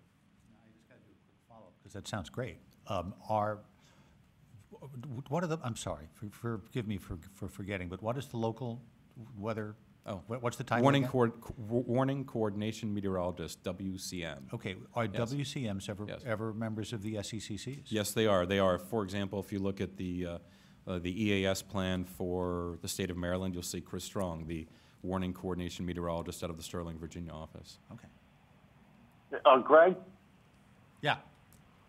Yeah, hi, Courtney Harrington. I just wanted to back up what Mike is saying. The National Weather Service is extremely well thought of here in Hawaii. They're activating the system all the time, and we've got hurricanes and high surf, high winds, tsunamis, tropical storms, flooding. There can be days that they activate the system 10 or 15 times. It's always appropriate. They're always available to speak, radio, TV, news, about any event that's going on. They really, we hold them up as an example of people who use the emergency alert and the WEA system well and appropriately. Thank you, Courtney. I think Mike thanks you as well. Yes, thank you very much, Courtney. That's right. You owe me a cup of coffee. I've got some Starbucks in the back of the room here. You're welcome to.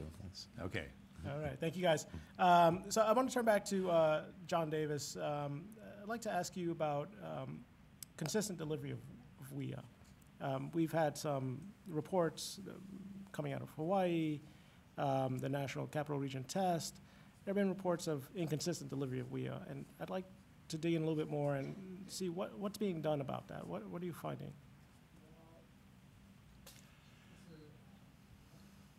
I'll try not to go down into the weeds too much on it, but I mean, it's the thing about WEA. It's not a guaranteed delivery. Okay, it's a best effort delivery. It is it's nothing like text messaging. Text messaging takes I think a total of 8 messages between the cell tower and your handset to deliver the message. When you get one of these WEA delivered to your phone, that's it. It goes out. There's no response back from the handset. The trade-off you make here is the speed of delivery, being able to cover the entire country in 60 seconds, 120 seconds with an alert to an entire customer base. The trade-off is it's not guaranteed. So there are things we've done on the network to try and overcome that. There's a setting on the cell towers, essentially. For a layperson, I just call it like an echo, where it kind of the alert goes out and then the cell tower will kind of keep sending it a few extra times. But and then we have a periodic rebroadcast of an alert over a time period. But all the carriers do have that rebroadcast time set differently, and I mean it's the carrier's decision. It's based on what's best for their network. But really, a lot of times it comes down to when people don't get it. It comes down to how strong your RF signal is, and I mean your RF signal can vary on your phone for a myriad of reasons. It could be the room that you're in your house. It could be the building that you're in. I mean, it's very similar to like if you're in your car, you go through a tunnel, you don't get the radio then.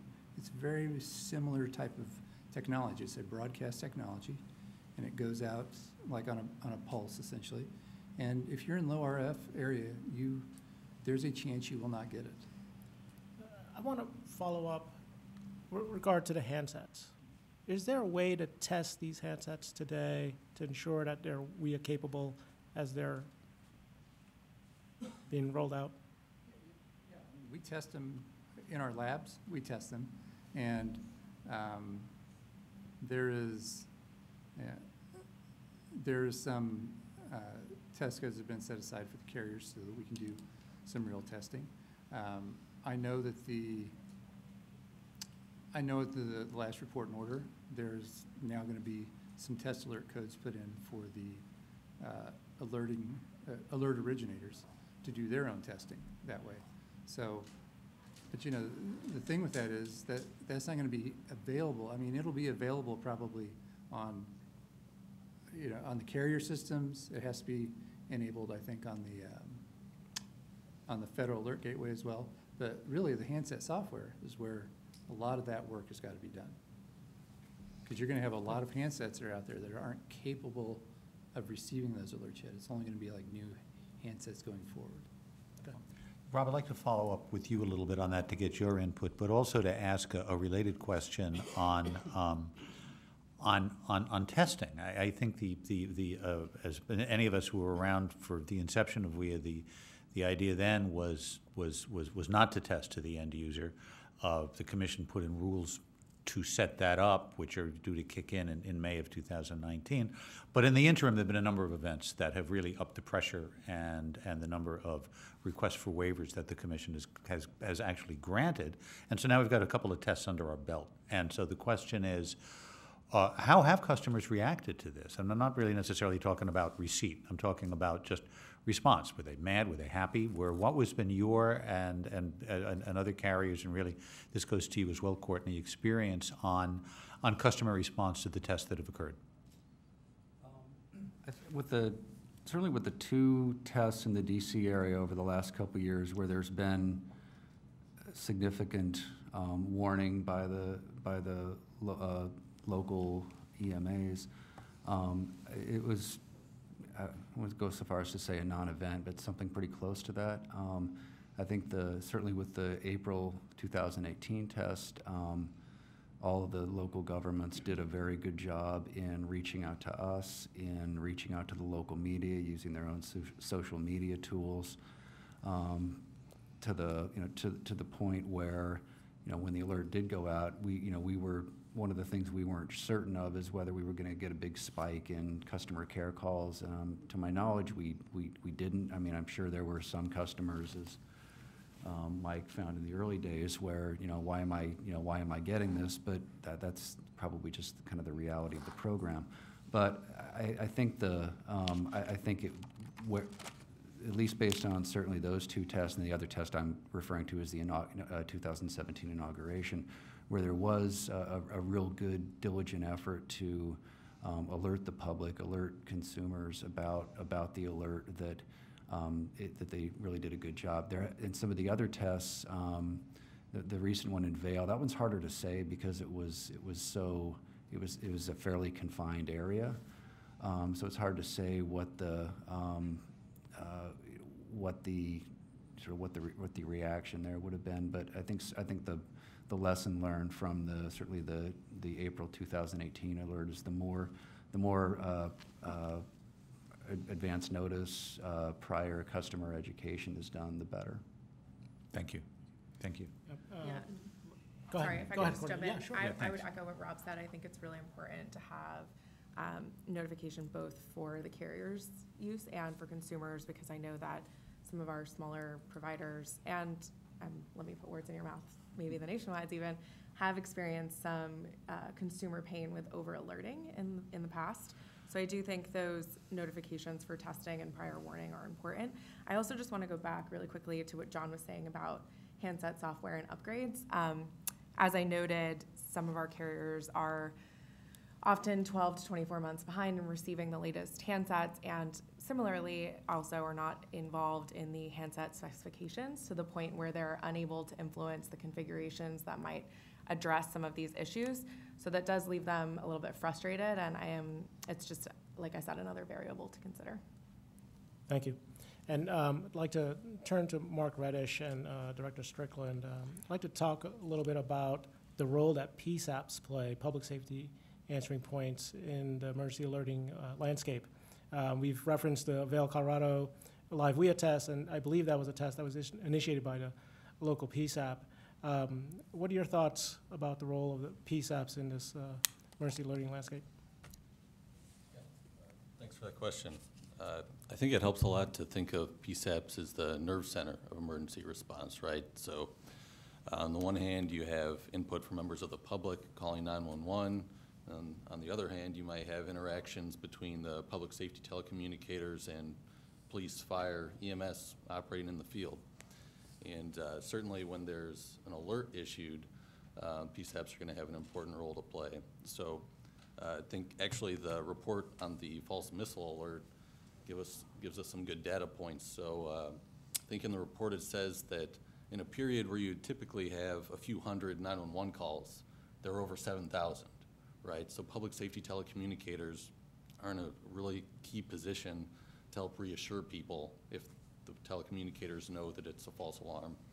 And then on the other side, as mentioned in the report, the telecommunicators in the PSAPs were actually getting in touch with police to tell them about the EMA planning to issue a correction, and then working with police to help distribute that information. If you think about another use case that's a little bit more operational, like an Amber Alert, the alert goes out. Now people with information about a suspect might be calling 911, right? That's critical information that the telecommunicators are processing and then distributing out to law enforcement to assist with that response. So anyway, I think part of the bottom line when you think about the role of PSAPs is you really need to ensure that there's good situational awareness for them related to an alert, so that since they're in this key position to interface with the public and responders in the field, that they can do so effectively. Let me do a little follow-up on that, because one of the issues that we've been talking about a lot is creating these effective partnerships within the context of the SECC, so for example. And it occurs to me that at the PSAP, because of exactly what you're talking about, could be a very effective member of an SEC insofar as there would be, let's say, procedures in place to inform the SECC if there's a false alert or if there's a real alert, so that they've got the information they need when that call comes in. Are you aware of this occurring in any case, or do you think it's a good idea, or what's your response to that? I'm not too familiar with how states manage the SECCs, but it does seem like a very good idea to have PSAPs with a seat at the table, whether the alert originator happens to be the PSAP itself, an entity that's part of the department with the PSAP, or something separate. Director Strickland, would you give a comment? That's a good question, and it's an interesting point, and maybe because Maryland is one of these, we're not a gigantic state and we're not a small state, but out of 23 counties in the city of Baltimore, we end up with 24 PSAPs. And those of those PSAPs, 17 or 18 of them actually report to the local emergency manager. So that relationship is built into it. And then out of those PSAPs, or those local jurisdictions, 13 out of the 24 right now are authorized to do the WEA messages. So they are involved. And in our plan, there are several local emergency managers who, again, are tied to their PSAPs, are part of that group. Wade, I just want to follow up. Do you see a trend where there's a growing number of PSAPs joining the ranks of alert originators? Yes and no. So I was going to also comment anyway in that I think that looking at the PSAP role and the relationship between a state emergency management, other state offices, and who may be managing or the PSAP role is not, it can be quite different from state to state. And like anything that we would consider doing, I think getting feedback from states, looking for a consensus actually on what's the best way to help them with that, or to, before we make any requirements, is going to be a very, very healthy thing that we need to do. There are, at the local level, I mean, when you get into some of the Midwest states that have very small, sometimes state governments, there may be PSAPs that are multi-state, which is not actually that uncommon. In some cases, there are PSAPs who are the issuer, but they're kind of like the operator. So they have a list of folks identified, perhaps an incident manager or other positions across the multiple jurisdictions that they're serving that can request them to do that because they're a 24-hour entity. In some cases, it's dispatch. So even, for instance, like I believe in Washington, D.C., today, the PSAP and their emergency management sit in the same building, two different separate organizations, but they do have a relationship, as he mentioned, where information comes in through 911. The folks who would be sending the alerting are sitting in the emergency management side. So it can vary quite a bit, even within the same state, sometimes at the local level on how those work, and it varies vastly from state to state also. Okay. Thank you. But I would, can I throw in, I'm really pleased, we started off with IPAWS being FEMA, really inserting into the emergency managers and saying, hey, here's this alerting thing that you can leverage.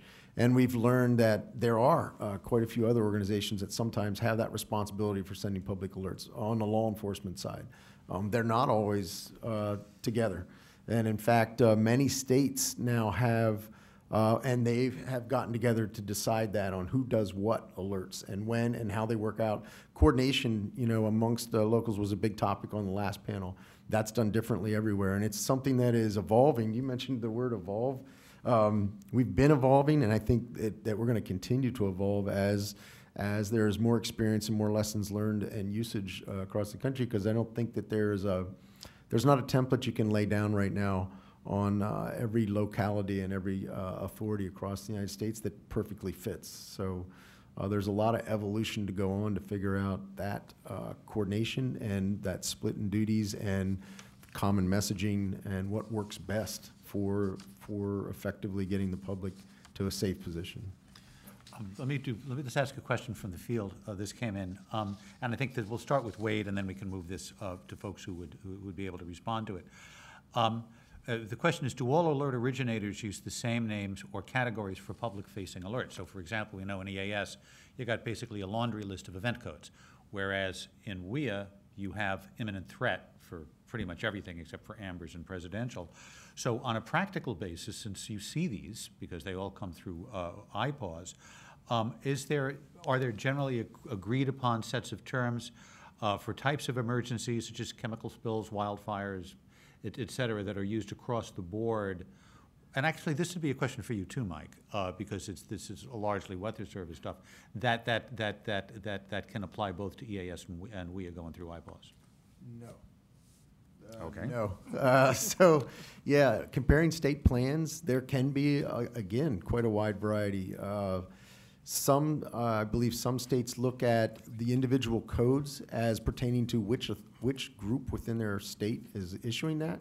So when you look at the EAS codes, so there's law enforcement warning, civil emergency message, those two sometimes are commonly, even though the content of what's in that alert may be about anything that either one of them are messaging about. So you took a chemical spill. So if there's an evacuation for a hazardous chemical, if the law enforcement side is first up and issues that alert, they may just use local area emergency or law enforcement warning.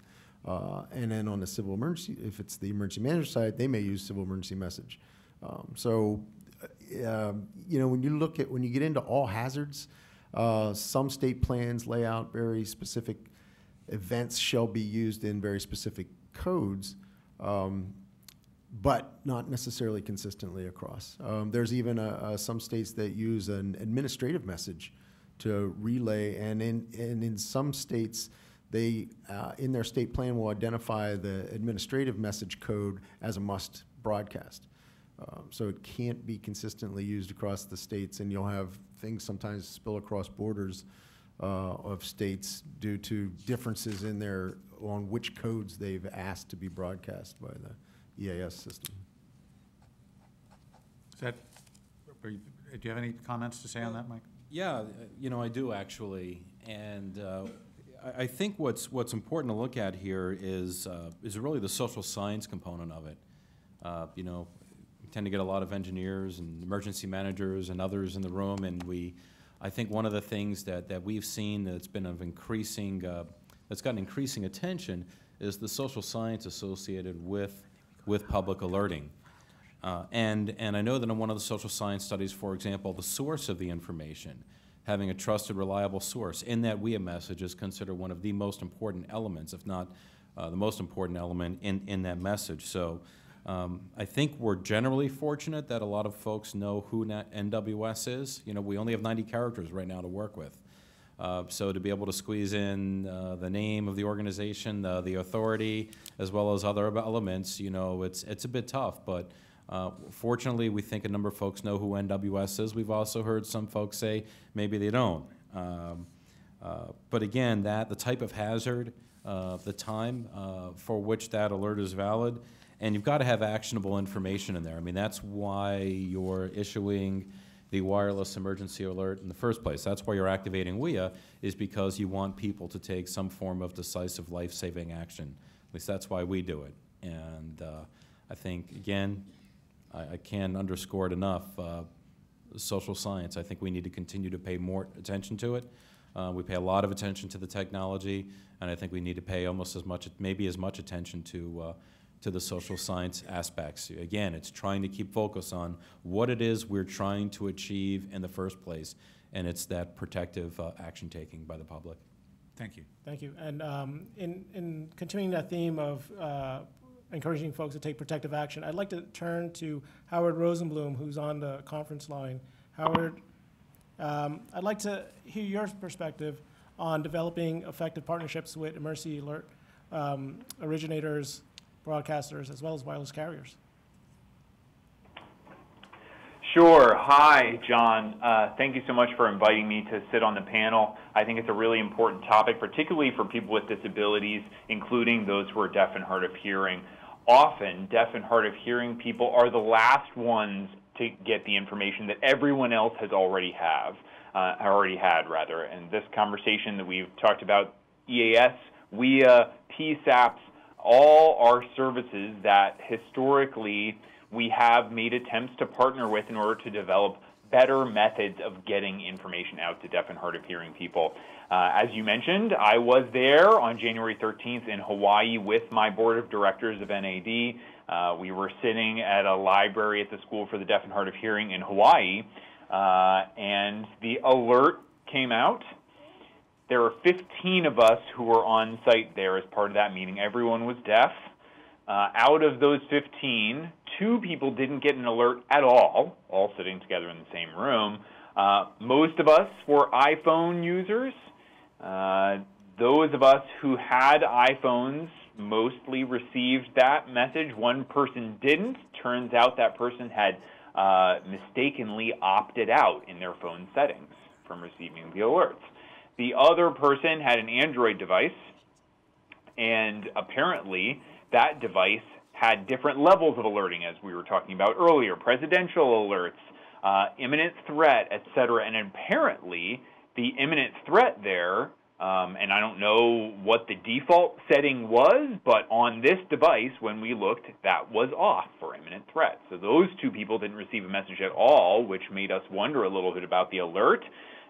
Seems important for that kind of emergency, regardless of whether it's EAS, WEA, or any kind of other alerting mechanism that goes through a PSAP. We think that it should be mandatory. That type of alert should not be opt-out. And we also think that the information that you receive there, in this case, we got a missile has been launched. No actionable information, no next step for the individuals to take receiving that alert. And, you know, from what we heard, having received texts from other people, which we didn't get any information directly, we started to get indirect information that, oh, news outlets are now reporting about the missile alert, but we weren't at a television. We weren't anywhere that we could receive broadcast. Deaf or hard of hearing people who were near a television didn't get any sign language interpretation access or captioning access. So that's another issue that we have here, is ensuring that those gaps are covered so that every type of alert has redundancy. That includes visual information, auditory information, and tactile information for those people who are deaf and blind. All of that has to be considered across various alert mediums.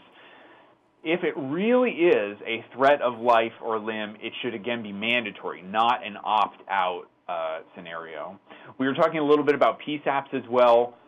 We have been involved in negotiations with one state to ensure that this state's entire geographies, PSAPs, are able to have text to 911. So they can receive text input at their 911 centers. If that's implemented at the state level, that means that they can easily send out texts for what are those reverse 911 communications that come out from PSAPs in the case of an emergency. So I'm going to raise those issues up for discussion here as well, just ensuring that we're partnering widely, not only thinking about the network, the carrier side, the PSAPs, IPAWS, FEMA, the FCC, but also thinking about the affected people, what the experience is on the ground, and for those people who aren't getting access to full information, particularly deaf, hard of hearing, and deaf-blind people. The National Association of the Deaf is always happy to get involved in any kind of discussion or partnership. I know that often these things are occurring at the local level. I'll say that NAD has affiliates in every state in the nation, including the District of Columbia. So we can easily coordinate these discussions at the local level with those emergency planners, as we said, that are largely working in the local county municipality areas. And Hawaii, with the earthquake and recent fissure and ongoing fissure activity there, for the first few days of these crises, there was no access to information in deaf and hard of hearing community. There was no alert. There was no text that was distributed to mobile phones. The news broadcasts were not captioned. They had no interpreters on the screen when announcements were being made, so these deaf and hard of hearing people had access to no information about the emergency going on in their area. And there were air sirens, which again are an auditory alert. Announcements are being made through an audible means only, which are not helping deaf and hard of hearing people. So we have to ensure that the entire country, in every and any type of emergency, has visual notification in any form as mandated by the FCC and FEMA. Thank you. Thank you. That's very, very helpful. I think I'd just like to make one little observation that I know Wade and Mike and John and any of the other folks who were around during the development of, and Andy as well, during the development of WEA, would agree is that the attempt was made to bake into the system a pretty high level of accessibility, and hence the vibration cadence, and so that it would be at least available on audio, visual, and tactile basis for the public, but certainly it can be improved, and I'm going to dump this in Wade's lap a little bit just to talk a little bit about the capabilities of the Common Alerting Protocol for delivering really multiple types of information, both audio and visual, tactile, I can't speak to, for alerts in a future-looking basis, that these are capabilities that are at least inherent, if not explicit, in IPAWS. Yeah, so IPAWS has some built-in future-proofing to some extent in the fact that the CAP message today, and as the profiles are defined and what happens as a message can flow through the system, is that it can carry a lot of content and content in different formats. So we've done some, during the last 2 national tests, we actually demonstrated this a little bit. We included in the CAP message English and Spanish, to include full text of the message and audio recordings of both English and Spanish. So, and as an example with the for EAS, there is a choice at the EAS box for them to consider the CAP message, to look at the full CAP message, and look for other content and make a choice on which content was broadcast. So we did find quite a number of and reached out beforehand to organize this. Al's sitting over there, worked very hard on this. So we had primarily Spanish audience stations being able to pull the Spanish content from the CAP message and use that for what went across the EAS test. Similarly, we have demonstrated and we've shown some in partnership with third-party subscription type services, the ability for, if the content is there, those services to be able to pick up, such as a recording of sign language or a picture, for them to move through the system as an attachment or as part of the CAP message that is distributed. Those third parties to be able to pick that up and then distribute that to their subscribers, the particular content that matches their subscriber audience. So sign language or a picture. We have stood up an effort to define pictures for each event code that we would like to continue to work with the community on both sides, the entire whole community, to help define and figure out a way to display those pictures with every alert on any device that can display a picture, and then work with local emergency managers and at the national level to help educate the public that when you see this picture, this is the type of alert that's coming through. That can reach across not only all of our access and functional needs pieces, but also multiple languages, which is another very large challenge today with getting information to people, in all people in a given area. Thank you. Thank you. And I think we're going to close out our roundtable discussion today. But before we close out, I'd like to give the panelists one last opportunity to share their recommendations for the FCC going forward. I would ask that you try to keep it brief as we're short on time. And finally, thank you all for coming out today and sharing your time with us. Wade? Yeah, first off, I just wanted to go back to something that was mentioned in the other panel. Mr. Patrick Sheehan mentioned that every alert that goes out is an opportunity, even alerts that are not necessarily perceived or are mistakes or are perceived as mistakes, that's an opportunity. You know, we should all be thanking Hawaii. Maybe me more so than some others in FEMA, but for bringing to our attention really policy and procedures for national threats that are coming from exterior to the country that we haven't really considered in our policy and procedures for probably 30 years. We're getting a lot of attention to help that look at. But really, we have an opportunity right now that there is attention across all sides of the alert and warning community of interest, from the originators to the to industry, to us, to EAS, and WEA, to jump on this to improve what we have and look at how we improve that going forward. This is a huge opportunity. Alert and warning, not always at the top of the list, and it didn't start with just Hawaii.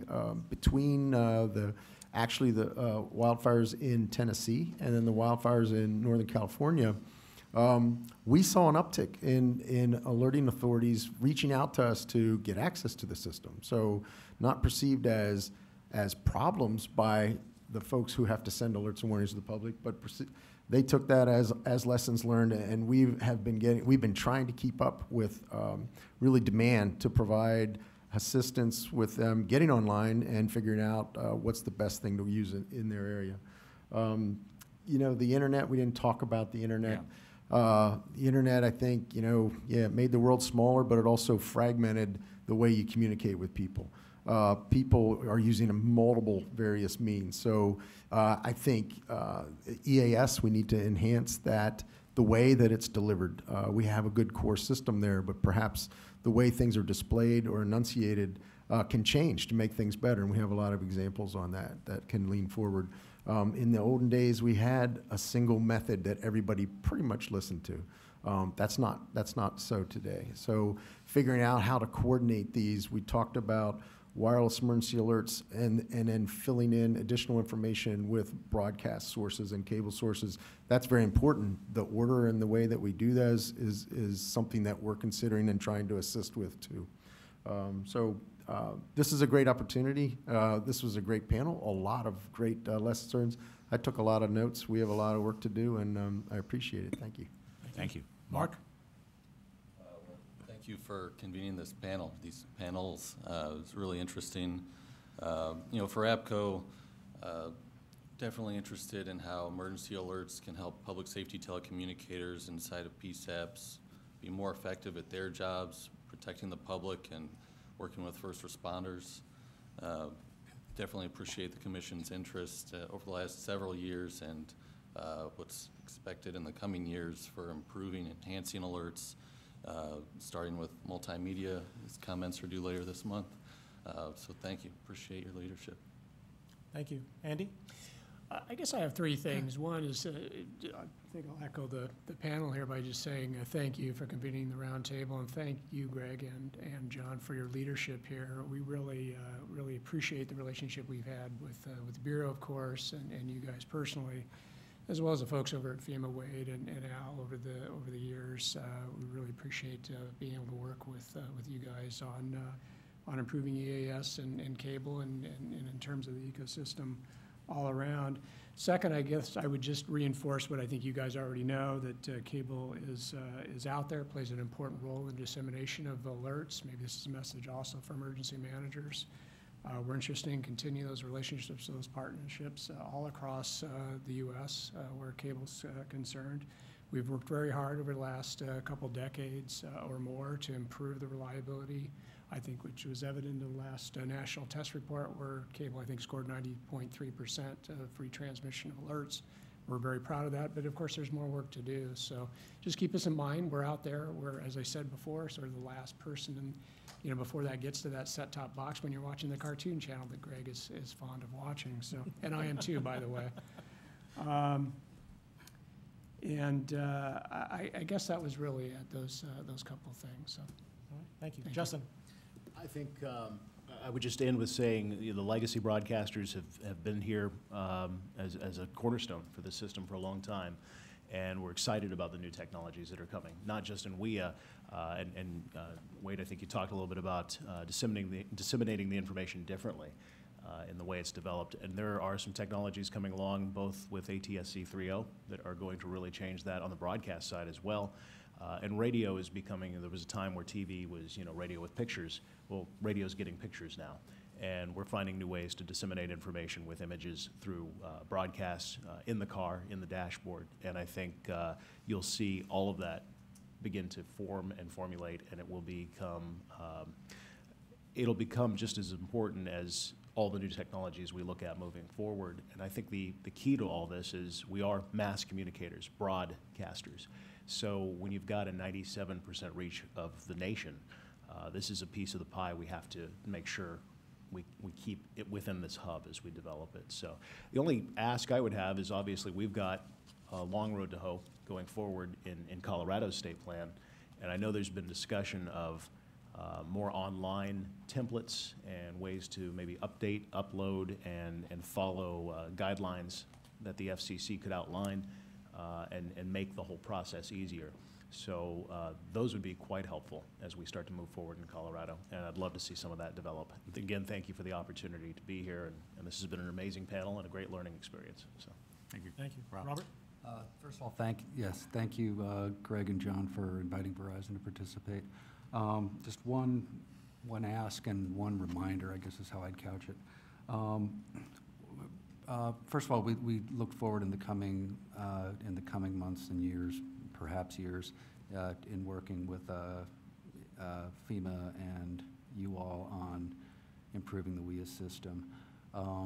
And I think one thing that we can all do in the near term is maybe focus on some guidelines or best practices for tests, because I think there's a lot more coming down the pike in that regard, and I think it would be useful to have just some general rules of the road for alert originators and working with us and working with FEMA. Second thing is just as a general matter, I think in recent months especially, we've heard a lot from alert originators, and really I think we do appreciate the importance of emergency alerts to emergency managers. Just a reminder, and I think this dovetails with some of the input you got from the broadcasters this morning and from Justin here, is WEAs are a tool, are one tool in a bigger toolbox. Even in the best of circumstances, there are going to be instances where some alerts don't get through. A customer might have opted out. They may be in a challenged RF area. So it's important that as emergency managers move forward and assess their plans, that they just remember that that WEA should not be the only tool you use, because there are others out there that should be as well. Thank you. Courtney Neville. I will echo the thanks for the invitation today. I think it's been a really robust discussion, so I appreciate the opportunity to participate. I will also reiterate that our members, both carriers and vendors alike, continue to evaluate how to provide the best service and services to the consumers, which includes WEA alerts. And as Rob noted, there's always opportunity for improvement. So I also applaud the FCC's leadership and entities like FEMA, who have convened forums like this and get together industry stakeholders. And I'm excited to see where the conversation goes. So thank you again. Thank you. John Davis. All right. I just wanted to say thanks for inviting me to be on the panel. And Rob has already said much of what I was going to say. So something I guess I would like to point out is that in the chain of delivering a WEA, we have the alert originators here. We have the Federal Alert Gateway here. We have FEMA. We have the carriers here, but we don't have the handset OEMs here. And for a lot of like the report and order that's coming up, for doing, what is it, latitude, longitude, the polygon on the, geotargeting on the handset, and getting the test alerts for the localities to be able to use, that's largely software on the handset. And the carriers have input into that. We have a lot of input into it, but really it comes down to the handset vendors are the ones that end up writing that. I know in some of the groups, like in ADIS, I know Samsung participates, but by and large, you don't see a lot of participation by the handset vendors. So, I mean, I think it's kind of telling. We have an empty chair here. That would have been a good place for a handset OEM to be. Thank you, John. We'll definitely try to fill that chair next time. Mike, please. Okay, so first, I think, again, let's talk about why we're here in the first place, and it's about saving lives. And I hope we all can recognize that when we talk about saving lives, whether we represent academia or the federal government or states, locals, and industry or whatever you may have, that we're all talking about saving the lives of our families. We're talking about saving the lives of our customers. We're talking about saving the lives of the general public, and that's really what's at stake here. But as far as maybe some of the technologies and the social science go, I think that we need to better leverage the capabilities of the device itself. Don't restrict the device to one technology for communicating the message. You've got the device in your hand, you've got the device in your car, you've got devices in your home, right? So whether it's a cell broadcast or it's a satellite broadcast or it's some kind of radio broadcast or Wi-Fi or whatever the heck it may be, I think we need to pursue some of those paths. I think that the device-assisted geotargeting, the enhanced geotargeting that rolls out in November of 2019 is a positive step forward. I think that's one example of how we can leverage the capabilities of the device. And leverage the cap too. Wade was talking before about the cap content that comes off of iPaws. Well, and I get questions from people who say, well, how can we take this cap message and make it something multimedia? Well, the polygon is just a few bytes of information, and it's very GIS friendly. You can take that and plot that and construct a map on whatever the device may be. The National Weather Service, we leverage the cap parameters, and we include the storm location and movement information in there. Again, just a few bytes of information, relatively easy to plot on a map. Again, bottom line here with these, we're trying to make the alerts relevant. Social science talks about the concept of milling. We want to provide information. With milling, the idea is that, well, people often get an alert, but they don't take that decisive life-saving action until they've received supporting information or received that alert from multiple, trusted sources, and so they go out looking for additional information. So we need to take that into consideration. Let's make these alerts relevant. Together, let's work together to inform our customers. to encourage the integration of CAP content and the use of iPause across consumer electronics. Some people might say the Internet of Things, right? You hear that a lot. And the other thing, I'll throw a plug here for the FCC, and that is be an active participant in the CISRIC. That's an opportunity. Every couple of years there's a new CISRIC, and I think every CISRIC probably for the last at least 3 of them, I believe, have had some focus, for example, on wireless emergency alerts. Now it's reimagining of emergency alerting, and these are great opportunities to to do some really good things. Like I said, that will result in lives saved, our families, our customers, and the general public. Thank you. Courtney Harrington, are you still on the line? Yeah, I sure am. Greg, John, thank you very much for the opportunity.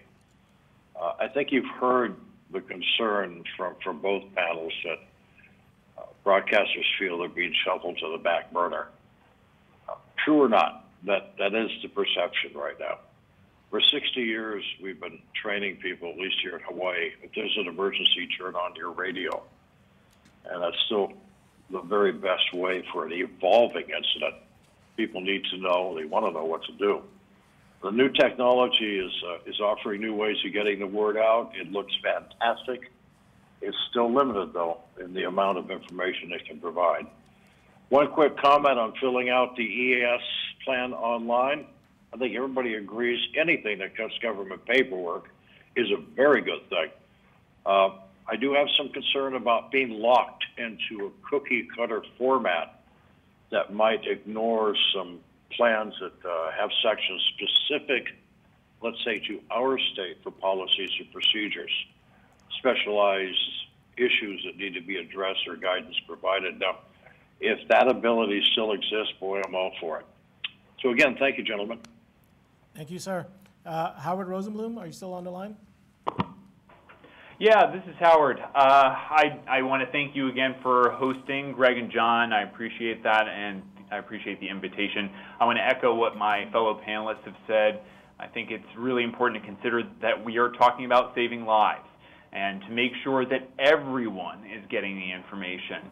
The person before me was just emphasizing the importance of radio. Courtney was talking about radio. I can get behind that, but that doesn't work for everybody. It doesn't work for deaf and hard of hearing people. So we have to make sure that we're considering the totality of the population, access in as many different ways as possible, and need to make sure that we are including the deaf community, the deaf-blind community, the hard of hearing community at the table for these discussions in determining the plan, to figure out what's going to work for us, to determine which technologies are going to be most effective for us. Because often what we see is innovation in a silo that does not include the community that's affected. I really want to encourage everyone to include us in those discussions.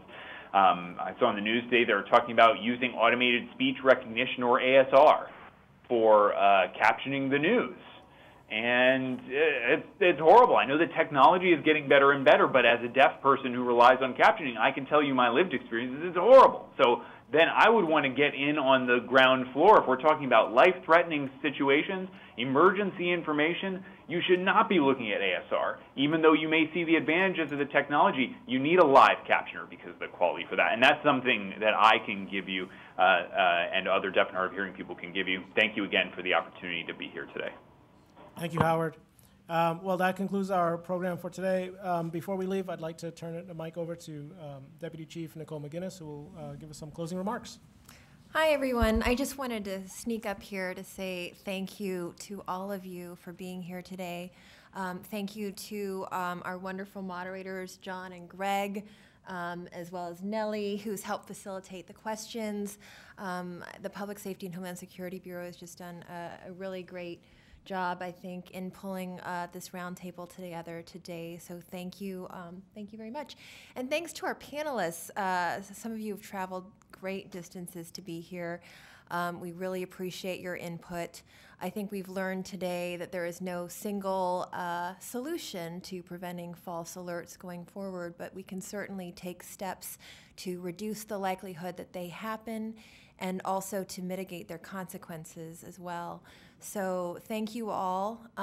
You know, as we've said, our work isn't done here. The Commission is doing its part to try to strengthen the emergency alert system and wireless emergency alerts. But I think much of the success of our alerting systems depends on those of you here today, the men and women at the state warning points, the local emergency management agencies, and our industry partners in carrying that message out to the people in times of emergencies. So thanks all of you. Look forward to seeing you all again. We hope you continue to partner with us and with each other, and safe travels home. Thank you.